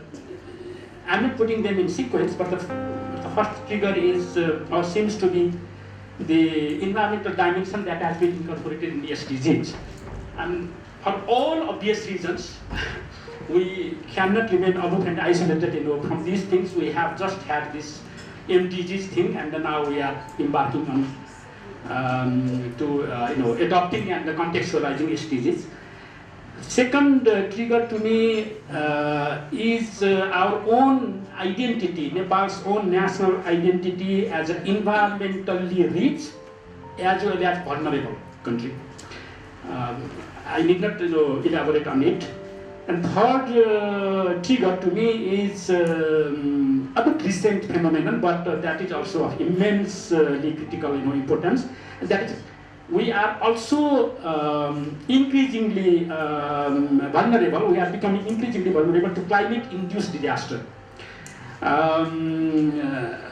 That is also self-explanatory. So this, and I will also add another dimension, which is a bit socio-economic and political as well, and that is about nations' focus on equitable socio-economic development. You used the word equal access. Probably Kanchanji was also suggesting to better use the equitable thing. That sells more popularly in our context. So this equitable socio-economic development in terms of sharing the benefits or allocating the benefits. So these things, I think, trigger us, and whether these things, these triggers, I would like to say, could be categorized as constitutive and or instrumental. And lastly, if there is any takeaway from this policy dialogue, I think it is again up to Dr. Wagle to condone or to accept with comments, these things. I think there are 3 takeaways from my side. First of all, the thing that we have discussed or are closing the discussion with regard to not redefining, but sort of enriching our MPI status, MPI scoring status for Nepal is necessary. Adjusting the environmental indicators is necessary. I think with all the precautions and sort of reservations, I think that much we can conclude. This is necessary. Second thing is, it may be possible. I said it may be because there is a condition I like to put, and it may be possible provided it is contextualized and or localized. I think this is what I derived from the discussion. Please, Dr. Wagle, tell us whether these things work out for us. With this final sort of remarks from my side, thank you very much again. And now I would like to request Dr. Southasia Wagle, who I assume has been out of official position of the Honorable Vice Chair of the National Planning Commission, but he is still honorable to us. Up to you, Dr. Wagle. Within 3-4 कुरा sets of remarks राख्छु. पहिलो कुरा त अब यो composite index हो, एउटा composite index को ठुलो विज्ञान छ. यसलाई हल्का रूपमा चाहिँ लिन हुँदैन. रहर चाहिँ सबैलाई लाग्छ. त्यसो बिहान उठेर नयाँ डेटा सेट केही देख्यो भने इन्डेक्स चट्ट बनाऊ, र्याङ्किङ स्याङ्किङ गरौँ. यो सबैलाई टेम्पटेसन हुन्छ विकास अर्थशास्त्रीहरूमा. यो र्याङ्किङले चाहिँ धेरै अटेन्सन ग्राब गर्छ. ह्युमन डेभलपमेन्ट रिपोर्टहरू सन् 90 देखि आउन थाल्यो. सबभन्दा पहिला पाना पल्टाउने कुन कन्ट्री कहाँ पुग्यो, को तल गयो, को माथि गयो, त्यो एक्चुअल कन्टेन्ट, त्यो पोलिसी एनालिसिस, त्यो अगाडिको मान्छेहरूले त्यति हेर्दैन. हाम्रै जिल्लाहरूलाई पनि ऱ्याङ्क गऱ्यौँ, अब प्रदेशतिर ऱ्याङ्क गर्न थाल्यौँ भने सबैको चासो को माथि गयो को तल झऱ्यो त्यतातिर बढी चासो हुन्छ। त्यसैले कम्पोजिट इन्डेक्स प्रतिको आसक्ति यो एउटा अर्थशास्त्रमा विकासको दुनियाँमा यो रहनु त्यति अनुचित होइन, तर यसलाई मैले भने हल्का रूपमा लिनु यसको ठुलो जुन साइन्स छ अफ कन्स्ट्रक्टिङ कम्पोजिट इन्डिकेटर्स त्यो चाहिँ हामीले हेर्नुपर्छ। अब संयोगले म आजको त्यो एमपिआई निस्कँदाखेरि म योजनाको उपाध्यक्ष थिएँ, त्यो नाताले बोलाउनु भयो होला, तर मैले 25 वर्ष अगाडिदेखि यो कम्पोजिट इन्डिकेटर्सहरू चाहिँ हेरिरहेको छु होइन। र ह्युमन डेभलपमेन्ट इन्डेक्सदेखि लिएर विभिन्न अरू अब एमपिआई भयो, अरू वर्ल्ड ब्याङ्कबाटै निस्कने doing business, world economic फोरमको global कम्पिटिटिभनेस index लगायतहरू हेरिरहेका छु। 4-5 वर्ष अगाडि मैले अर्को सौभाग्य पनि पाएको थिएँ कि ओइसिडीले एउटा चाहिँ यही जुन डिमान्ड छ यो कम्पोजिट इन्डिकेटर्सहरूप्रति उनीहरूले चाहिँ राम्रो थियोरिटिकल काम गरेर एउटा ह्यान्डबुक नै निकालेको छ। तपाईँहरूलाई थाहा छैन भने यो गुगल गरेर डाउनलोड पनि गर्न सक्नुहुन्छ, ओइसिडीले कन्स्ट्रक्टिङ कम्पोजिट इन्डिकेटर्स भनेर। अनि असाध्यै महत्त्वपूर्ण डकुमेन्ट हो त्यो यदि तपाईँ कम्पोजिट इन्डेक्समा चासो राख्नुहुन्छ भने। र उनीहरूले लामो चाहिँ विभिन्न एकाडेमिक पेपर्सहरूको जगमा यसलाई डिस्टिल गरेर केही फाइन्डिङ्सहरू निकालेका छन् र विभिन्न इन्डिकेटर्सहरूलाई कम्पेयर पनि गर्ने गरेका छन्। कुन कति रोबस्ट छ, साइन्टिफिकली चाहिँ मेरिटेड छ, कुनले चाहिँ साँच्चीकै the stand the test of time, अनि धेरै हराएर जान्छ। युएनडिपीले अर्को सर्वे गरेको थियो, करिब 200वटा जति कम्पोजिट इन्डिकेटर्स छ दुनियाँमा। तर अहिले फ्याक्टर एउटा राम्रै बुझेकै विकास अर्थशास्त्रलाई तपाईँले सोध्नुभयो भने पनि 5-7वटाको नाम लिन सक्छ, अरू बिलाएर गए आए 1-2 वर्ष तहल्का मचाउँछन् होइन। अब ह्याप्पिनेस इन्डेक्सदेखि लिएर अब तिनीहरूको कुनै चाहिँ परिष्कृत हुँदै अगाडि पनि बढ्छन्, कति चाहिँ त्यो साइन्टिफिक रिगर नपुगेर कम्पेरेबिलिटीका सीमाहरू भएको हुनाले नयाँ नयाँ डेटा नआउने हुनाले त्यो नयाँ भ्यालु एड पनि गर्न नसकिने, त्यसरी त्यो बिलाएर जान्छ होइन। अब मोस्ट फेमस कम्पोजिट इन्डेक्स त जिडिपी नै हो, जिडिपी पनि त कम्पोजिट इन्डेक्स नै हो होइन। विभिन्न इकोनोमिक सेक्टर्सहरूलाई एग्रिगेट गरेर वेट्सको आधारमा हुने नै हो। अब पछिल्लो चरणमा मैले अघि अर्को एउटा भन्दै थिएँ, त्यो साइन्सको कुरा टुङ्गाइहाल्छु। तपाईँको 10वटा स्टेप कुरा गर्छ त्यो ह्यान्डबुकले। नम्बर 1 थियोरिटिकल फाउन्डेसन, यसको सैद्धान्तिक जरा के हो त्यो स्पष्ट छैन भने तपाईँ दोस्रो स्टेपमा पनि नजानुहोस्, त्यहीँ प्याकअप गरेर बन्द गरिदिनुहोस्। यो इन्डेक्सको पनि थियोरिटिकल जरा के हो त्योमै क्ल्यारिटी भएन भने अरू अब डाटा छ कि छैन, यसलाई चाहिँ जोडजाड पार्न सकिन्छ कि सकिँदैन जस्ता कुराहरूमै तपाईँ जानु पर्दैन होइन। त्यसैले पहिलो थियोरिटिकल फाउन्डेसन, त्यसपछि डेटा सेलेक्सन, त्यसपछि मिसिङ इयर्सका डेटाहरू हुन्छ त्यो इम्प्युट गर्नुपर्ने हुन्छ, त्यो डेटालाई ट्रिटमेन्ट कसरी गर्नुहुन्छ भन्ने कुराहरू आउँछन्। त्यसपछि जुन इन्डिकेटर्सहरू तपाईँ छान्नुहुन्छ एकअर्कासँग कतिको जोडिया छ त्यो मल्टिभेरिएट एनालिसिस गरेर। धेरै प्रब्लम कम्पोजिट इन्डेक्समा ठुलो प्रब्लम के हो भन्दाखेरि रिडन्डेन्सी। मैले त निकालेँ 4औँ 5औँ 6औँ जति धेरै हाल्यो उति भ्यालु एडिसन हुने होइन होइन। जिडिपी किन यस्तो रोबस्ट छ भन्दाखेरि अहिले म ह्युमन डेभलपमेन्ट इन्डेक्स र जिडिपीको कुरा गर्छु जुन पछि युज हुन्छ, युजफुल हुनसक्छ। त्यो बढी नयाँ डाटा हाल्दैमा त्यो हुँदैन, इनफ्याक्ट प्रब्लमेटिक हुनसक्छ। किन भन्दा हाइली कोलिनियर हुन्छ, हाइली कोरिलेटेड दुइटा ल्याउनुभयो भने नोइज बढी हुन्छ, तपाईँले एडिसनल भ्यालु केही एड गरिराख्नु भएको छैन होइन।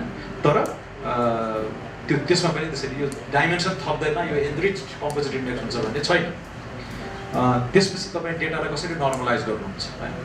मिन म्याक्स लगायत 1 देखि 100मा त्यो कम्पेरेबिलिटीको लागि होइन। कुनै कुरा फिटमा नाप्या हुन्छ, कुनै कुरा एकदम सब्जेक्टिभ डेटाहरू हुन्छ। Global world economic फोरमको GCI global competitive इन्डेक्समा आधा इन्डिकेटरहरू त सब्जेक्टिभ, हरेक त्यसका सिइओहरूलाई जोड्ने त्यो चुनौतीहरू छन्। त्यसैले गर्दा पनि त्यो अलिकति डिस्क्रिप्टिभ पनि छ होइन। त्यसैले हार्ड डेटा सर्वे सेन्ससबाट आउने डेटाहरूलाई मात्र लिने हो भने पनि युनिट्सहरूको फरक हुन्छ होइन। त्यसैले त्यसलाई चाहिँ कुनै डलरमा हुन्छ, कुनै फिटमा हुन्छ, कुनै केमा होला, कसरी नर्मलाइज गर्ने ताकि तिनीहरूलाई जोडजाड गर्न सकियोस्। त्यसैले वेटिङका कुराहरू, एग्रिगेसनका कुराहरू असाध्यै महत्त्वपूर्ण छ। त्यसपछि सेन्सिटिभिटी एनालिसिस। अब एग्रिगेट गर्दाखेरि वेट राख्छौँ हामी, यसलाई 25%, यसलाई 35%, तलमाथि गर्दा के हुन्छ, त्यसले रिजल्ट कति तलमाथि गर्छ। एउटा सानो उदाहरण, अघि त्यहाँ वित्त आयोगका मित्र आउनुभएको थियो, फेरि उहाँ जानुभयो होला। यो यसपालि उहाँहरूले कति गहनका साथ काम गर्नुभयो भने थाहा छैन। पोहोर साल हामीले 1-2 दिनमा नै एउटा कम्पोजिट इन्डेक्स निकालेको थियो। 225 अर्ब जति कसरी बाँड्ने हो 744लाई स्थानीय तहमा, किनभने स्थानीय विकास मन्त्रालयसँग जब 75वटा जिल्लाको मात्र डेटा थियो। तर रकम त बाँड्नु पऱ्यो, वित्तीय समानीकरण अब आयोग सहायक केही पनि बनेको थिएन भनेपछि हामीले योजना आयोगमा भएका जति डेटाहरू युज गरेर जनसङ्ख्या, क्षेत्रफल र विकासको मौजुदा अवस्था के छ र त्यसमा पनि उपयुक्त तथ्याङ्क हाम्रो सुमनजीले 2-3टा दिनुभएको थियो होइन, एक्सेस टु इलेक्ट्रिसिटी र लिट्रेसी। अरू चाहना हाम्रो धेरै थियो होइन, साँच्चीकै विकासको अरू फिजिकल डेभलपमेन्टका सूचकहरू पनि पाए हुन्थ्यो भन्ने थियो, तर त्यो नहुँदाखेरि हामीले त्यसैमा काम चलायौँ। तर सेन्सिटिभिटी एनालिसिस गऱ्यौँ र पपुलेसनलाई जस्तो 50% राख्दा के असर पर्छ, तराईका जिल्लाहरूलाई घाटा लाग्छ कि लाग्दैन, 70-75% चाहिँ पपुलेसनलाई भार दिँदाखेरि हुम्ला, डोल्पा, मुस्ताङलाई अन्याय हुन्छ कि हुँदैन, ती 100वटा त सिमुलेसनै गरेको थियो। त्यो अनसर्टेन्टी, त्यो को रेन्ज के सेन्सिटिभिटी एनालिसिस हामीले एकदम रिगरसली गरेको थियो। भार यो राख्दाखेरि जियोमेट्रिक एग्रिगेसनबाट जाँदाखेरि, अरिथमेटिक एग्रिगेसनबाट जाँदाखेरि नतिजा कति तलमाथि हुन्छ र जसरी जहाँबाट जसरी चलाउँदा पनि रिजल्ट त्यति चेन्ज नहुने भयो भने त्यो नै रोबस्ट मेथोडोलोजी हुन्छ होइन। त्यसरी हामीले चाहिँ अरू इन्डिकेटर्सहरूसँग सम्बन्ध अनि यो कम्पोजिट इन्डेक्सलाई कुन हदसम्म डिकम्पोज गर्न सकिन्छ, डिकम्पोजेबिलिटी र अन्तिममा यसलाई मजाले भिजुअलाइज गरेर तपाईँले देखाउन सक्नुहुन्छ कि सक्नुहुन्छ। त्यसैले यो एकदम हार्ड विज्ञान छ। हाम्रो इन्भाइरोमेन्ट एडजस्टेड जुन प्रस्ताव आछ आज, यो रिगरस टेस्टबाट कति चाहिँ परीक्षित हुनुभएको छ त्यो उहाँहरूलाई नै म चाहिँ छोड्न चाहन्छु। अब अर्को कुरा, अब यसको भ्यालु छ कि छैन, इन्भाइरोमेन्टल पार्ट हो विकासको, इन्भाइरोमेन्टल पर्यावरणीय आयाम चाहिँ हामीले उजागर गर्नुपर्छ कि पर्दैन भनेर त्यसमा त बहस गर्न आवश्यक पनि छैन, त्यो जरुर छ, अभियसली छ। विकासको एउटा अङ्गको रूपमा होइन इन्भाइरोमेन्टल पाटो चाहिँ रहनुपर्छ भन्ने छ। तर मूल मुद्दा के हो भन्दाखेरि एउटा स्ट्यान्ड अलोन इन्डेक्सको रूपमा रहने र त्यसले एक्जिस्टिङ इन्डेक्सहरूलाई भ्यालु एड गर्ने कि यो भएकै एक्जिस्टिङ इन्डेक्समा चाहिँ जबरजस्ती भित्र इन्क्लुड गरेर चाहिँ यसले भ्यालु एड गर्छ कि गर्दैन, त्यो भइरहेको एउटा क्ल्यारिटीलाई पनि झन् भेग र मडी बनाउँछ कि भनेर त्यतातिर हामीले सोच्नुपर्छ र त्यसको उत्तर म कङ्क्रिटली दिन्छु मेरो पर्सपेक्टिभबाट अन्तमा। अब जिडिपी पर क्यापिटा, यो अलिकति अब इन्डेक्सहरूमा चासो राख्ने साथीहरूले बुझ्नुपर्छ। जिडिपी आयो 1930s-40s, रिचर्ड स्टोन केम्ब्रिज युनिभर्सिटीकै प्रोफेसर हो, नोबेल प्राइज पनि पाए, उनले यसमा धेरै काम गरे। सेकेन्ड वर्ल्ड वारमा युद्ध लडिँदै थियो, धेरै यो इन्डेक्सेसहरूमा काम भयो, किन भन्दा त्योभन्दा अगाडि खासै त्यस्तो सिरियसली गरिँदैन थियो। एङ्गस म्याडिसनले पछि आफ्नो लाइफ नै यसमा बिताए होइन। 1000 AD-मा कुन कन्ट्रीको जिडिपी के थियो कसो थियो, तर नेसनल अकाउन्ट्स त आएको थिएन। नेसनल अकाउन्ट्स नआउँदा पनि जिडिपी पपुलेसन फिगर्सहरू उपन्यासमा के लेखा छदेखि लिएर त्यो सबै जोडजाड गरेर उनको इकोनोमिक हिस्टोरियन भए हुनाले उनले लाइफ नै बिताए। एङ्गस म्याडिसनलाई आधिकारिक यो टाइम सिरिज, जिडिपीको टाइम सिरिज बनाउनमा ठुलो भूमिका खेलेकोमा रोल दिइन्छ। एनिवे, अब यसपालि जिडिपी पर्याप्त छैन, यसले यो पनि नाप्दैन ऊ पनि नाप्दैन भन्ने कुरामा लगभग कन्सेन्सस छ र यसको सबभन्दा सठिक समरी फेरि इकोनोमिस्टले होइन, रोबर्ट केनेडीले गरेका छन् 1968 मा होइन। जे महत्त्वपूर्ण छ त्यो चाहिँ क्याप्चर गर्दैन, जे महत्त्वहीन छ त्यो चाहिँ क्याप्चर गर्नु रहेछ भनेर उनले पोएटिक हिसाबले एउटा राजनीतिक भाषामा गरेका थिए। कुनै मान्छेको दुर्घटना भयो, मान्छे मरिरहेको छ, रगताम्य भएर मर्न लागेको छ, अब एम्बुलेन्स दौडदाड भएको छ, त्यसलाई अस्पतालमा लगेर उपचार गरिरहेको छ, जिडिपी त बढिरहेछ, एक्टिभिटी त बढिरहेछ, तर त्यो त हामीले त्यसलाई राम्रो भन्न खोजेको त होइन भन्ने त्यो सैद्धान्तिक एउटा सबैले बुझ्ने भाषामा गरे जस्तै त्यो जिडिपीका कमजोरीहरूबारे हामीलाई थाहा छ, तै पनि हामी युज गरिरहेछौँ। किन भन्दाखेरि यसलाई डिसलज गर्न सक्ने, यसलाई जरैबाट उखालेर फाल्न सक्ने अर्को वैकल्पिक क्रेडिबल इन्डेक्स आएको छैन। अब एउटा सशक्त प्रयास चाहिँ ह्युमन डेभलपमेन्ट इन्डेक्सको मार्फत भएको हो। यसमा अब घागडान विद्वानहरू अमर्त्य सेनदेखि लिएर महबुबुल हकदेखि लिएर सब सारा लागे, तर विगत 25 वर्षमा तपाईँ याद गर्नुहोस् ह्युमन डेभलपमेन्ट इन्डेक्स 10चोटि जति रिभाइज भइसक्यो। त्यो किन भन्दाखेरि इट्स नट रोबस्ट इनफ, विकनेसेसहरू छन्, कहिले अरिथमेटिक बनाएका छन्, कहिले जियोमेट्रिक बनाएका छन्, कहिले नयाँ इन्डिकेटरहरू हाल्नु पऱ्यो, एक काम लागेन भनेर फेरि पुरानैमा फर्किया छ होइन। यो चाहिँ महत्त्वपूर्ण कुरा छ। जिडिपी जहाँको त्यहीँ छ, तर सबभन्दा फन्डामेन्टल कुरा के देखियो भन्दाखेरि यसले भ्यालु एड गर्छ कि गर्दैन। जिडिपीले देखाउने जुन विकासको चित्र छ त्यसमा यसले कसरी भ्यालु एड गर्यो र त्यो जति एड गर्यो is it worth going through the additional trouble भन्ने कुरा पनि नयाँ कम्पोजिट इन्डेक्सका प्रस्तुताहरूले चाहिँ त्यो एन्सर गर्न सक्नुपर्छ। अब एचडिआईको हकमा चाहिँ म आफै पनि संलग्न भएँ धेरै साल। रिजनल क्षेत्रीय एचडिआई पनि मैले काम गरेँ हो, नेसनलमा पनि गरियो नेपालको हकमा र ग्लोबलमा पनि मैले काम गरेँ। अब एउटा कुरा के देखिन्छ भन्दाखेरि तपाईँ ह्युमन डेभलपमेन्ट इन्डेक्सबाट कन्ट्रिजहरूलाई ऱ्याङ्क गर्नुहोस्, जिडिपी पर क्यापिटाबाट कन्ट्रिजहरूलाई ऱ्याङ्क गर्नुहोस्, सिम्पल कोरिलेसन गर्नुहोस्, 0.95 0.96 आउँछ। यो अलमोस्ट 45 डिग्रीको लाइन ऱ्याङ्किङमा चाहिँ आउँछ, अलमोस्ट पर्फेक्ट फिट हुन्छ। 3-4वटा आउटलायर्सहरू छन् जुन बारे सबैलाई थाहा छ। कम आय भएर पनि ह्युमन डेभलपमेन्टमा राम्रो देखिने श्रीलङ्का, क्युबा जस्ता भए, धेरै आय भएर पनि त्यो मानव विकासमा लगानी नगरेका मुलुकहरू अलिकति त्यो 45 डिग्रीको लाइनबाट तल देखिन्छ, आउटलायर्सहरू हुन्थे। तर जस्तो ओमान, सोमान, अब मिडल इस्टका कन्ट्रिजहरू लैङ्गिक समतादेखि लिएर शिक्षा स्वास्थ्यमा उनीहरूको इन्कमको अनुपातमा त्यति लगानी नगरेका हुनाले त्यो देखिन्छ। यी आउटलायर्सहरू बाहेक लगभग भनेपछि प्रश्न सोध्न त पाइयो नि, जिडिपीले भनेको भन्दा तिमीले के एक्स्ट्रा भ्यालु एड गर्यो भनेर भनियो। त्यसैले एचडिआईवालाहरूलाई पनि ठुलो चुनौती थियो कि उनीहरूको भ्यालु एडिसन कसरी हुन्छ भन्दाखेरि अब अहिले एउटा निष्कर्ष चाहिँ के छ भन्दाखेरि एचडिआईका 3टा कन्स्टिट्युएन्टहरू, हेल्थसँग सम्बन्धित सूचकहरू, एजुकेसनसँग सम्बन्धित सूचकहरू र इन्कमसँग सम्बन्धित सूचकहरूमा अनप्याक गर्यो भने र अब तपाईँले वाइ एक्सिसमा चेन्जमा हेर्नुहोस् तपाईँ, कुनै इयरको होइन कि चेन्ज फ्रम 1990 to 2015 र नेपालकै हकमा 25 वर्षमा कति चेन्ज भयो भनेर हेर्नुभयो भने इन्कमको चेन्ज अब लग लिएर डिफरेन्स हेर्नुभयो भने त्यसले पर्सेन्टेजमा पनि दिन्छ। एक्स एक्सिसमा त्यो राख्नुहोस्, वाइ एक्सिसमा एचडिआईहरू भ्यालु राखेर नेपाल लगायत अरू कम्पेयर गर्न अरू डेटा पोइन्ट पनि चाहियो। त्यसमा चाहिँ चेन्जमा जान साथ तपाईँको कोरिलेसन सट्टै घट्छ, 0.45 0.5 तिर जान्छ हैन। भनेपछि यता एचडिआईमा चेन्ज इन पर क्यापिटा इन्कमको कोरिलेसन गर्नुभयो। अब एचडिआईबाट इन्कमलाई फाल्दिनुहोस् र खालि नन इन्कम इन्डिकेटरहरू राख्नुहोस्, change in health and education outcomes Y एक्सिसमा, तल इन्कम जिडिपीबाट आएको जिडिपी पर क्यापिटा इन्कम गर्नुभयो भने चाहिँ कोरिलेसन नै छैन। त्यो हो इन्साइट भनेको।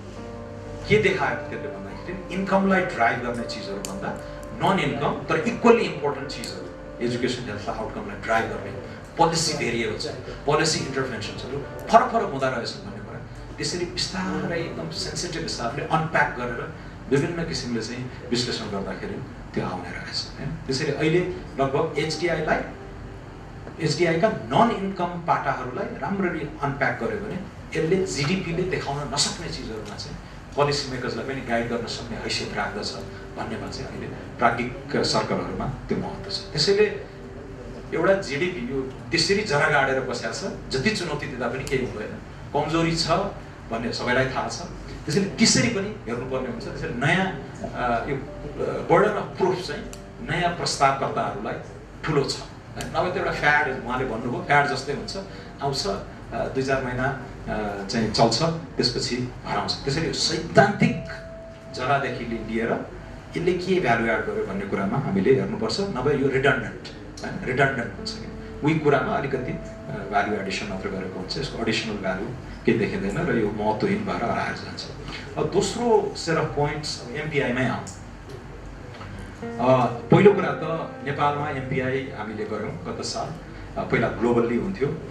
अब यो साँच्चीकै नै एउटा कोसेढुङ्गा हो भन्ने मलाई लाग्दछ र यसमा सिबिएसका साथीहरूले योजना आयोगको सहजीकरणमा सुमन अर्यालजी, हाम्रो बस्नेतजी हरूले चाहिँ जसरी लाग्नुभयो र यो अक्सफोर्डसँगको सबिना अल्काको टिमसँग मिलेर हामीले एकदम छोटो समयमा 2-3 महिनामा नै हामीले यो निकाल्यौँ। यो असाध्यै महत्त्वपूर्ण अभ्यास हो। अब एमपिआई चाहिँ एचडिआईसँगको रिलेसनसिप, जिडिपी पर क्यापिटासँगमा पनि एमपिआईवालाहरूले पनि त्यो टेस्ट पास गरेर आएको छ। सैद्धान्तिक जराका कुराहरू गर्दाखेरि यहाँ अमर्त्य सेनको केपेबिलिटिजको त्यो उनको जुन सैद्धान्तिक फर्मुलेसन छ त्योसँग गएर घाँस हुन्छ। र एचडिआईसँग चाहिँ फेरि त्यहाँ पनि निट कम्प्लिमेन्टरी छ। एचडिआईले अचिभमेन्टहरू नाप्छ, तिमी कहाँ पुग्यौ माथि, एमपिआईले डेप्रिभेसनहरू मान्छ, ठ्याक्क फ्लिप साइड छ हैन, दुईटा पाटा चाहिँ। त्यसैले एचपिआई भन्ने पनि आएको थियो पहिला, अब त्यो त्यतिकै हराएर गयो। त्यहाँ डेटाका प्रब्लमहरू थियो, कम्पेरेबिलिटीका कुराहरू अघि सञ्जयजीले उठाउनु भएको थियो। त्यो पहिलो वर्ष गरियो, भयभरको डाटा तानेर फेरि त्यही किसिमको डेटा तर फर डिफ्रेन्ट टाइम पोइन्टमा गर्दाखेरि त्यो सबै सकिएन। अब फेरि ग्लोबल इन्डेक्सहरूलाई च्यालेन्ज के छ भन्दाखेरि एटलिस्ट 150वटा देशको त डाटा चाहियो हैन नभए त्यो त्यति कम्पेरेबिलिटीको लागि बेन्चमार्किङको लागि त्यति युजफुल हुँदैन चाहिँ नेपालमा एमपीआई हामीले जसरी गरायौँ र अब मिक्स आउँछ नयाँ मिक्सको आधारमा नयाँ एमपीआई प्रदेश वाइज त्यो पनि अब पछि कालान्तरमा त 753 स्थानीय इकाइमा नै त्यो तहमा नै त्यो गर्न सक्यौँ भने असाध्यै महत्त्वपूर्ण हुन्छ र नेपालको हकमा जीडीपी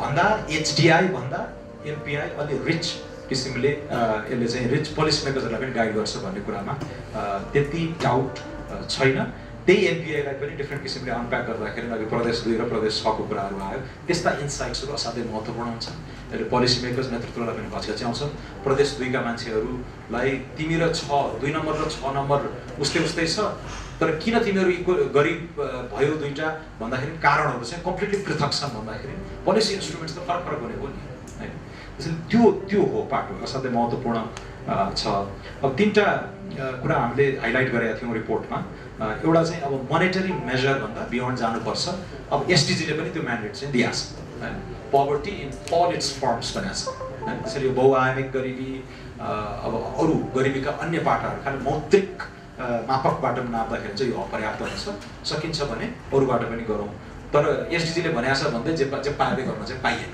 हैन त्यो साइन्टिफिक रिगरको टेस्ट चाहिँ पास गर्नु पर्छ अब नेपाल यो मोनेटरी प्लस इन्डिकेटरमा एचडीआई र एमपीआई चाहिँ अलिकति हामीले सिरियसली लिनु भयो अर्को एउटा महत्त्वपूर्ण कुरा छ जीडीपी ग्रोथका कुराहरूमा धेरै अन्तर्राष्ट्रिय प्रभावहरू पनि परिराखेका हुन्छ रेमिटेन्स जीएनआईमा भनौँ न जीडीपीमा भन्दा पनि जीएनआईमा अब रेमिटेन्सको उतार चढाव एक्सचेन्ज रेटको उतार चढावले पनि असर गरिरहेको हुन्छ एमपीआईको यो जुन 10वटा इन्डिकेटर्स हामीले लिएका छौँ त्यसले प्रत्यक्ष हस्तक्षेप गर्न सक्ने पोलिसी टुल्सहरू दिएको छ है त्यो महत्त्वपूर्ण जीडीपी अलि सबै कुरा हामीले एउटा ब्ल्याक बक्समा राखेका हुनाले गाह्रो छ अब यहाँ तपाईँले प्रदेश नम्बर 2 मा वा प्रदेश नम्बर 6 मा कुकिङ फ्युअलको इस्यु आयो भने कुकिङ फ्युअलमा त हस्तक्षेप गर्न सक्नुहुन्छ 2-4 दिनपछि बजेट आउँदैछ हैन 5 अरबको एउटा यो कुकिङ फ्युअलको समस्या मात्रै सल्भ गर्नलाई मैले प्रोग्रामै ल्याउन सक्छु तर जीडीपी आर्थिक वृद्धि गर्नलाई त धेरै भेरिएबलहरू छन् हैन पाटपुर्जाहरू लड अफ मुभिङ पार्ट्स र ओभर टाइम 5 वर्ष 7 वर्षपछि मात्रै चाहिँ गर्न सकिने जस्तो छ अब improved sanitation improved drinking water हैन access to electricity flooring roofing अब यहाँ उस्तै चाहने हो भने 56 लाख हाउसहोल्ड हैन सुमन सर तपाईको उसो भन्छ 56 लाख हाउसहोल्ड त्यसमध्येको कतिजनाको चाहिँ त्यो रुफिङ मटेरियल अनएक्सेप्टेबल स्टेटसमा छ यो पनि म 6 महिनामै सल्भ गर्न सक्छु बजेटबाट टक्क नयाँ कार्यक्रम लिएर आएर त्यसैले त्यो the fact that the constituents of MPI lend themselves to ready policy implementation and within a very short period of time is a major characteristic of MPI which has policy relevance and applicability. त्यो पनि हामीले चाहिँ accept गर्नु पर्यो हुन्छ तेस्रो चाहिँ यसको डिकम्पोजिबिलिटी डिसएग्रिगेसन असाध्यै महत्त्वपूर्ण छ जहिले पनि औसत भन्दाखेरि यसले चाहिँ भ्यालु एड गर्दैन अब आयो तेस्रो सेट अफ रिमार्क्स भनेपछि मैले जीडीपीको अलिकति डिपेन्ड गरेँ एचडीआईको पनि भ्यालु छ भनेर देखाएँ एमपीआई पनि नेपालको हकमा यो राम्रो छ भनेर देखाएँ अब यसलाई यो इन्भाइरोमेन्टवाला ल्याएर हुल्ने कि नहुल्ने भन्ने इस्यु आयो होइन भित्र्याउ एउटा एकदमै प्रोफाउन्ड कमेन्ट उहाँले गर्नुभएको छ यसमा जति चाहे पनि मिल्दै नमिल्न सक्छ हाउसहोल्ड लेभलको डेटा छ तपाईँसँग एउटा इन्डिकेटर्सहरू जुन यो एकदमै यसले चाहिँ विकासको यो आयामको क्लोजेस्ट प्रक्सी इन्डिकेटर हो भनेर भन्ने सैद्धान्तिक आधारहरू एभिडेन्सहरू छन् अहिलेका इन्डिकेटर्सहरू होइन अब स्वास्थ्य र पोषणको लागि केले नाप्ने हामीले भन्दाखेरि लाइफ एक्सपेक्टेन्सी हुन्थ्यो तर life expectancy doesn't change at short intervals होइन यो त अघि 10 वर्ष 15 वर्ष चाहिन्छ भनेपछि 1-2 वर्षमा नै के भेरिएबलहरूले उ गर्न सक्छन् भन्दाखेरि अब मोर्टालिटीका कुरा भयो न्युट्रिसनका कुराहरू भए इयर्स अब एजुकेसनमा पनि हामी लिट्रेसीमा धेरै वर्ष टिक्यौँ हेरौँ तर अगेन लिट्रेसी रेट चाहिँ अब 70बाट 75 पुग्नलाई एउटा पुस्तै कुर्नुपर्छ तर हामीलाई त हङ्गर छ नि आजको भोलिको पर्सि नै केही चेन्ज गर्नुपर्ने त्यसैले अब यो स्कुल अटेन्डेन्स त हरेक वार्षिक रूपमा आउँछ एट्रिसन रेटहरू त्यहाँ प्रहार गर्न सकिन्छ त्यसैले इन्भाइरोमेन्टमा पनि यस्ता खालको सटिक प्रक्सी इन्डिकेटर्सहरू जसले things that we really value in development capture गर्न सक्ने हैसियत छ कि छैन। अब एयर पोल्युसन भनिदिनु भयो भने त अब सारा काठमाडौँ भ्यालीलाई एउटै हरेक हाउसहोल्डको एउटै एयर पोल्युसन हो, साझा भयो। त्यसैले कुन प्राइभेट गुड हो कुन पब्लिक गुड हो त्यो सक्नुपर्छ। गरिबी मेरो घरमा बत्ती नआएको कुरा त व्यक्ति र त्यो हाउसहोल्डले थाहा पाउँछ नि। एयर पोल्युसनलाई घर छिमेक र दुईटाको फरक हुन्छ र हुँदैन। त्यहाँ नै यो फेल खाने अवस्था आउन सक्दछ हैन। पब्लिक गुड र प्राइभेट गुडको कन्सेप्ट एक्सटर्नालिटिज हो कि होइन भन्ने कुराहरू आयो र अब फ्लडको कुरा त एउटा सारा लोक्यालिटीलाई नै कभर गर्ने भयो। एक्सपोजर टु ड्राउट हैन। त्यसैले यो लेभल अफ एग्रिगेसन हामी अहिले डिसएग्रिगेसनलाई महत्त्व दिँदा इन्डिभिजुअल र इन्डिभिजुअलबाट household as a unit of एनालिसिससम्म पुगेका छौँ। अब हाउसहोल्ड भित्रै पनि धेरै विभेदहरू हुन्छ हैन। केटा र केटीले खान पाउने हैन, पुरुष महिलाले गर्ने अब त्यही भित्रको पावर एलोकेसनहरू का कुराहरू छुट्टै छन्, त्यो अर्कै विज्ञान छ। तर लेट्स अस्युम कि हाउसहोल्डसम्म पनि साधन स्रोत पुग्यो भने चाहिँ यो इक्विटेबली डिस्ट्रिब्युट हुन्छ। तर त्यो हुँदैन भन्नेमा त ठुलो अर्को विषय छँदैछ हैन। त्यसैले सकिन्छ इन्डिभिजुअलमै जाउँ अनि इन्डिभिजुअलबाट हाउसहोल्डलाई स्केल अप गर्ने, त्यसपछि लोकल विभिन्न डिफ्रेन्ट एनालिसिस। अब अहिले प्रस्तावित इन्भाइरोमेन्टसँग सम्बन्धित इन्डिकेटर्सहरूले तपाईँ हाउसहोल्ड लेभलमा डिसएग्रिगेट गर्न सक्नुहुन्छ? मैले त देखाएको छैन, मैले देखाएको छैन। र इन्भाइरोमेन्टल क्वालिटीलाई नै नाप्ने इन्डिकेटर्सहरू के हुन्? अब एजुकेसनमा हामी सेटल गरेका छौँ नि, attendance rate, literacy rate, enrolment in technical education, यस्ता कुराहरू। अनि मेलमा डिसाइड गर्यो, फिमेलमा डिसाइड, त्यसमा विमति छैन हैन। तिनीहरू एउटा आधारभूत एउटा फाउन्डेसन हुन्छ। जति उन्नत बनाउन सक्यौँ, जति कम्पेरेबल बनाउन सक्यौँ त्यो राम्रो छँदैछ। इन्भाइरोमेन्टमा पनि त्यो चुनौती छ कि र सैद्धान्तिक जरा नै फेल हुने कुरा अघि उहाँले भन्नुभएको थियो कि अब यमेनको इन्भाइरोमेन्ट त्यहाँ भेजिटेसन खोजेर भएन नि। तुन्द्रामा एस्किमोहरू हुन्छ नि, माथि उता इनुइट्सहरू, उनीहरूको आफ्नै लिभ्ड इन्भाइरोमेन्ट छ। त चाहिँ यहाँ बस्नु भएन, यो हिउँ पर्छ, यहाँ एउटा पनि हरियो पात देख्दैन, म त तल गएर बस्नुपर्छ भन्ने इम्प्लिकेसन आउने खालका इन्डेक्स त मोरल ग्राउन्डमा पनि अग्राह्य हुन्छ, अनएक्सेप्टेबल हैन। त्यसैले यो इन्भाइरोमेन्टका जुन आयामहरू हामी प्रस्ताव गर्छौँ त्यसको युनिभर्सल अपिल छ कि छैन हैन, त्यो हेर्नु पर्यो क्या। जसरी इन्कमको महत्त्व छ, universal it's necessary but not sufficient for wellbeing भनेको छ नि, त्यसमा त मतज्ञता छ। स्कुलिङमा यसरी नाप्न सकिन्छ, हेल्थमा यसरी नाप्न सकिन्छ, बेसिक कुराहरू। त्यसमा त्यो इन्भाइरोमेन्टल फिल्ड, इन्भाइरोमेन्टका साथीहरूले युनिभर्सल्ली एक्सेप्टेबल कुराहरूमा पोल्युसन इज ब्याड भन्ने कुरामा हामी मान्छौँ, त्यसका विरुद्धमा इन्डोर एयर पोल्युसन त झन् घातक नेपाल जस्तो देशमा, त्यो पनि मान्छौँ हामी हैन। अब नेपालको हकमा त्यो रेलेभेन्ट हुनसक्छ, तर यहाँ नेपाल मात्रै हेरेर भएन, नेपाल स्पेसिफिक इन्डेक्स मात्र गरेर भएन, इन्टरनेसनली कम्पेरेबल पनि बनाउनुपर्छ। अब indoor air pollution is a non issue in half the world, अझ बढी होला है, किनभने त्यो टेक्नोलोजी नै डिस्प्लेस भइसकेको छ। त्यसैले यी कुराहरू इन्भाइरोमेन्टल आयाममा कति चाहिँ कुन इन्डिकेटर सर्वस्वीकार्य छ र यो हर कन्टेक्स्टमा एप्लिकेबल छ भन्ने खालको कुराहरू आउन सक्छन्। अब यो अरू विकासका आयामहरूमा कति कुराहरू चाहिँ जस्तो धनी कन्ट्रिजहरूलाई इरेलेभेन्ट भयो भने विकासशील मुलुकहरूलाई मात्रै रेलेभेन्ट भनेर छुट्याउन पनि सकिन्छ। त्यो यसरी हेरौँ भन्ने जस्तो मलाई लाग्छ। अब आज जुन अलिअलि आयो यो डिजास्टर प्रोनेस टु डिजास्टर्स, फायरका कुराहरू, ड्राउट, यो के अरे एयर पोल्युसन, वाटर क्वालिटीका कुराहरूलाई पनि मैले त्यही एङ्गलबाट हेरेर थप परिष्कृत गर्न आग्रह गर्दछु। तर एमपिआईमै भित्र्याउने हो भने हाउसहोल्ड लेभलमा त्यो एभाइलेबल हुनु पऱ्यो, त्यसको फ्रिक्वेन्सी अफ कलेक्सन मिक्स जस्तै हुनु पऱ्यो 3-4 वर्षमा, ताकि वान सर्ट गरेर त काम छैन। र अरू कन्ट्रिजहरूमा पनि त्यो स्केलेबिलिटी, कम्पेरेबिलिटीका कुराहरू असाध्यै महत्त्वपूर्ण हुन्छ। अब त्यसो भनेको यो यत्रो एफर्टलाई गरे हो त होइन। स्ट्यान्ड अलोन इन्भाइरोमेन्टल इन्डेक्सको चाहिँ म एकदमै भ्यालु देख्छु। एमपिआईमा भित्र्याउनलाई you are not ready for prime time. Stand alone environmental index जुन खालको ब्राजिलको एक्सर्साइज देखायो, that's value, that's very value.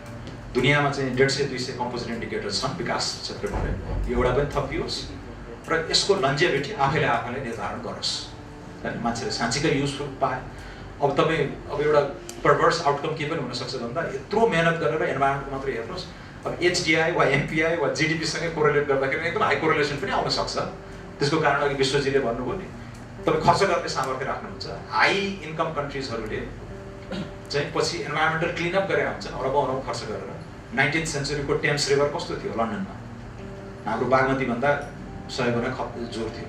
Singapore river कस्तो थियो 30 वर्ष अगाडि गएर म्युजियममा हेर्न सक्नुहुन्छ। त्यहाँ 30 वर्षमा क्लिनअप गरेर अब आज त्यहाँ कत्रो भाइब्रेन्ट हुन्छ होइन। धनी भएपछि इन्भाइरोमेन्टलाई तर कति कुराहरू इरिभर्सिबल हुन्छ, एकचोटि डेग्रेडेसन भएपछि त्यसलाई फेरि ल्याउन सकिन्न। ती कुराहरू पनि हेर्नुपर्ने हुन्छ। तर मैले भन्नु खोजेँ यत्रो मेहनत गरेर इन्भाइरोमेन्टल इन्डेक्स ल्यायो, आखिर त्यही जतिसुकै गाली गरे पनि जतिसुकै सरापे पनि GDP-सँगै कोरिलेसन हुने जस्तो पनि देखिन सक्छ, एउटा मेरो हाइपोथेसिस होइन। तर नहुन पनि सक्छ त्यो कुरा। त्यसैले स्ट्यान्ड अलोन एउटा राम्रो इन्भाइरोमेन्टल इन्टेग्रिटीको कम्पोजिट इन्डेक्स ल्याउनुहोस्।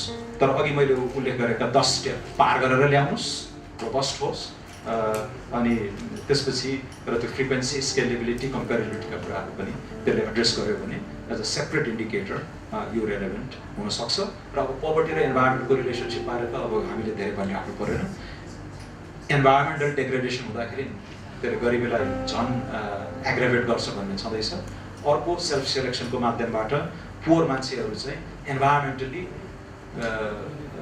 फ्राजाइल इकोलोजीमा गएर बस्न बाध्य हुने होइन। त्यो टु वे रिलेसनसिप हामी देख्दछौँ। त्यसैले इन्भाइरोमेन्टका आयामहरू पनि गरिबी बहुआयामिक गरिबीको एउटा अङ्ग हुनुपर्छ भन्नेमा दुई मत रहेन। तर आजको जुन मूल सुरु हो नि इन्भाइरोमेन्टल आयामहरूलाई MPI-मै राख्दा यसले के भ्यालु एडिसन गर्छ, पहिलो कुरा राख्न सकिन्छ टेक्निकली, राख्यो भने पनि यसले नयाँ इन्फर्मेसन दिन्छ कि दिँदैन for policy makers to act भन्ने कुरामा चाहिँ मेरो मेजर डाउट छ। त्यसैले अहिले आई डोन्ट सी इट परिपक्व enough to go in the direction. तर stand alone composite index on environment poverty नेक्ससमा चाहिँ by all means please go ahead and do it होइन। यसलाई रिफाइन गर्नुहोस्, एप्लिकेबल गर्नुहोस्। ब्राजिलको अनुभव आयो, नेपालको पनि क्लाइमेट चेन्ज सर्वे गरियो, त्यो अनुसार त्यसलाई पनि परिष्कृत गर्नुहोस्, अगाडि लानुहोस्। बिस्तारै ब्राजिल, नेपाल, कम्बोडिया, रुवान्डा हुँदै जान्छ। यसरी नै एउटा पकस बन्छ र पछि सारा विश्वलाई नै एप्लिकेबल हुने एउटा साउन्ड इन्भाइरोमेन्टल इन्डेक्स आउँछ जस्तो मलाई लाग्छ। त्यसैले यो टेम्पटेसनबाट चाहिँ मैले सुरुमा राखेँ, हल्का किसिमले नलिउँ। टेम्पटेसन त हुन्छ डेटा आयो भन्दैमा चाहिँ अनि भेरिएबल आयो भन्दैमा थप्दै नयाँ गरेर, किन भन्दा बढी डाइमेन्सन हाल्दैमा त्यो इन्डेक्स बेटर हुन्छ भन्ने छैन भन्ने कुरा मैले सुरुमा राखेँ। अब अन्तमा अब एडजस्टमेन्टकै बाटोमा जाने र एकछिन मानिलिउँ अर्को 2-3 वर्षमा थप काम भएपछि इन्भाइरोमेन्टल आयामहरू जसको हाउसहोल्ड लेभलमै तपाईँले इन्डोर एयर पल्युसन जस्तो मापक जुन हाउसहोल्डमा फरक हुनसक्छ त्यस्तो डेटा, तर क्वालिटी अफ पोर्टेबल वाटरको हाउसहोल्डमै डिसएग्रिगेट गर्न सकिने होइन। छिमेकीको भन्दा अर्को छिमेकीको चाहिँ अर्को घरको फरक क्वालिटीदेखि त्यो भेरिएबिलिटी पनि हुनु पऱ्यो क्या। नेपालभरिकै एउटै भ्यालु आउने इन्डेक्स के अरे इन्डिकेटर त युजलेस नि होइन। भेरिएबिलिटी पनि सब्सट्यान्सियल भेरिएबिलिटी हुनुपर्छ। नराम्रो भन्नाले 0, 5, 10 को हाराहारीमा, राम्रो भन्नाले 90, 95, 100 भेरिएबिलिटी हुनुपर्छ। कति इन्डिकेटरहरू हामी जस्तो यो नर्मलाइजेसन गर्दाखेरि फाल्दिन्छौँ। किन अब लिट्रेसी रेटमा त्यही समस्या भयो अहिले। तपाईँहरू याद गर्नुहोस् एजुकेसनको मापक लिट्रेसी हुन छाडिसक्यो। कारण के भन्दाखेरि अब यत्रो 50औं वर्ष शिक्षा क्षेत्रमा खनाउँदा अब नेपालमै पनि लिट्रेसी रेट चाहिँ 15 देखि 24 वर्षको उमेर समूहमा त 90% छ। नेपाल जस्तो गरिब देशमा त 90% छ। अब त्यो दिनुहोस् लिट्रेसीको भेरिएबिलिटी कति भयो त? अब 85बाट 100मा हुनुहुन्छ। त्यो 15 पोइन्टको मात्रै डिफरेन्स कहिलेकाहीँ तपाईँलाई त्यो रिग्रेसनहरू गर्दा पनि त्यसले त्यो भेरिएबिलिटी कुनै दिँदैन क्या। त्यसैले इन्डिकेटरको यस्तो होस् कि 0 देखि 100सम्म नर्मलाइज गर्दा पनि अथवा एटलिस्ट 20 देखि 80सम्म त्यो तन्काउन मिल्ने गरेर हामीले गर्नुपर्ने हुन्छ। त्यही नै पनि विभिन्न खेल्नुपर्ने हुन्छ। त्यसैले अन्तमा अब नजिरहरू छन् होइन। नजिरहरू चाहिँ छन् कि अब म फेरि ह्युमन डेभलपमेन्ट इन्डेक्सकैबाट टुङ्ग्याउँछु, किनभने यो प्रयोग भइरहेको एउटा राम्रो केस भयो भने ह्युमन डेभलपमेन्ट इन्डेक्समा पनि थप्नुपर्छ, पोलिटिकल राइट्स थप्नुपर्छ, के थप्नुपर्छ भनेर बहसहरू नआएका होइन।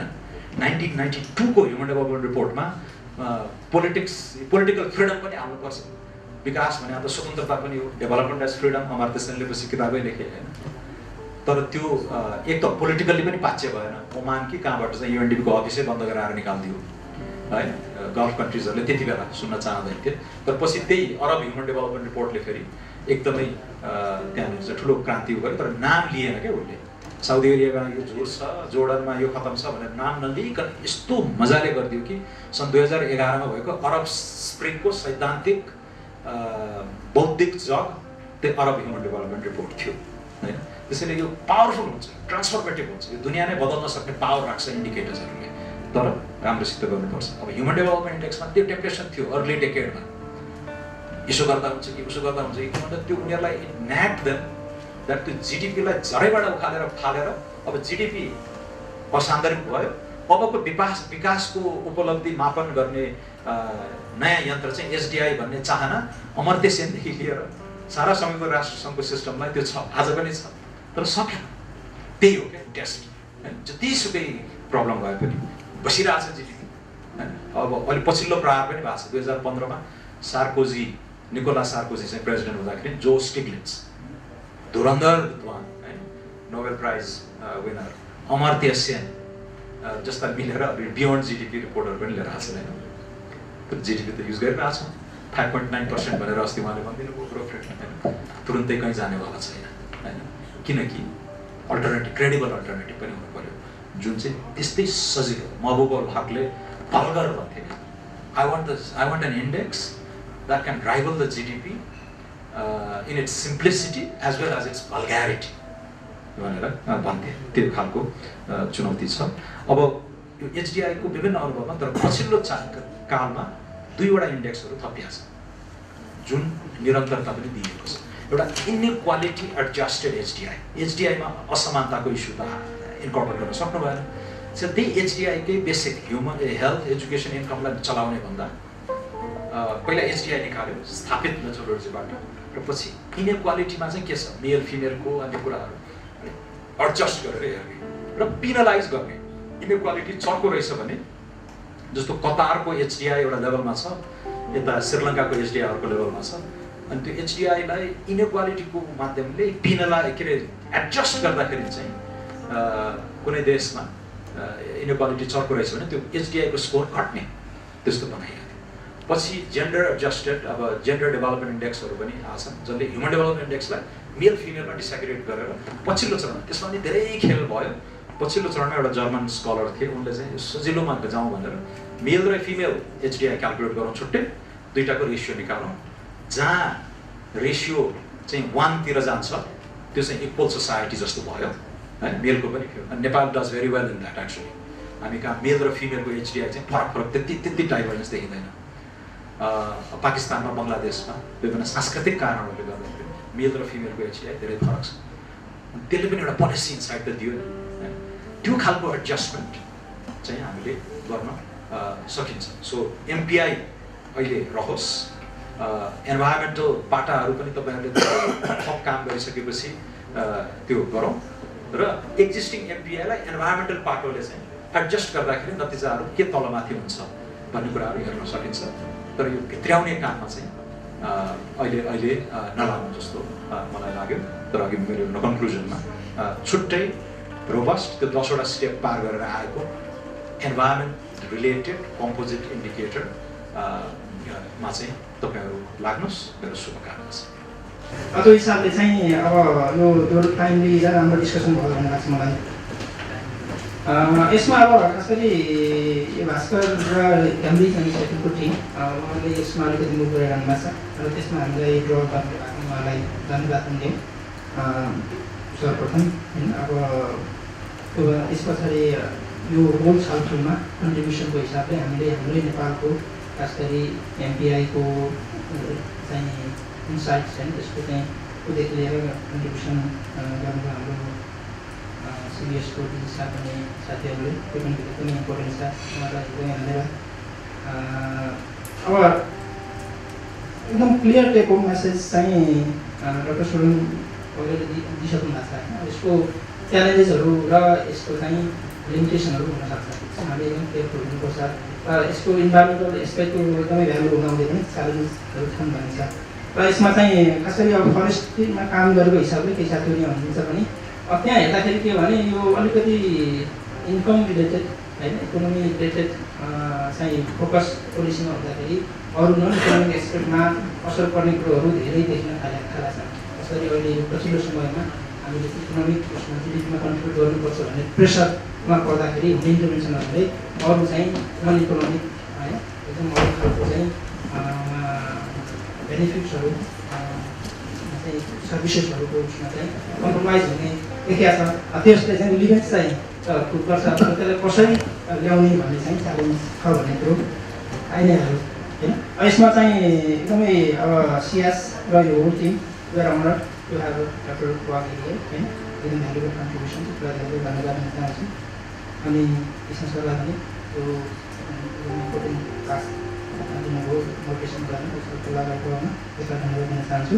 र अन्तमा यो होल विभिन्न हिसाबले चाहिँ महत्त्वपूर्ण सहभागीहरू र पनि भ्यालुएबल कन्ट्रिब्युसनलाई सबैलाई धन्यवाद दिन चाहन्छु। टेक्निकलबाट पोलिसीको हिसाबले ज्ञान एक्सपर्टको हिसाबले कन्ट्रिब्युसन गर्नुभयो। यसले हामीलाई भोलि केही अगाडि बढ्ने केही चाहिँ इन्साइट्सहरू दिएको छ हामी कसरी अगाडि बढ्छौँ भन्ने कुरो बसिदिएको होला। तर we are very much looking forward to moving forward फ्युचरमा। र अन्तमा यो सियासको टिम यो एकदमै सानो इभेन्ट तर इट इन्भल्भ कतिवटा प्रिपरेसन फ्रम टेक्निकल इफोर्ट्स त्यसको लागि धेरै धेरै धन्यवाद। र यसलाई टुङ्ग्याउनु सँगसँगै हामीले बसेर एकदमै सबै कुराहरू समुद्रमा राख्नु गर्नुभएको छ। र हामी सबै सहभागीहरूलाई पनि यस्तो टाइम होइन लिएर यहाँ धन्यवाद। र हामीलाई अलिक केही स्पेस टाइम हुँदाखेरि हामीलाई छ हामीले केही स्न्याक्सको र हामी केही इन्फर्मेसन पनि अपलोड गर्ने केही यही कुराहरूमा अलिकति केही आफ्नो इन्ट्रेस्ट हुँदाखेरि अगाडि बढ्न सक्छौँ होला। धन्यवाद।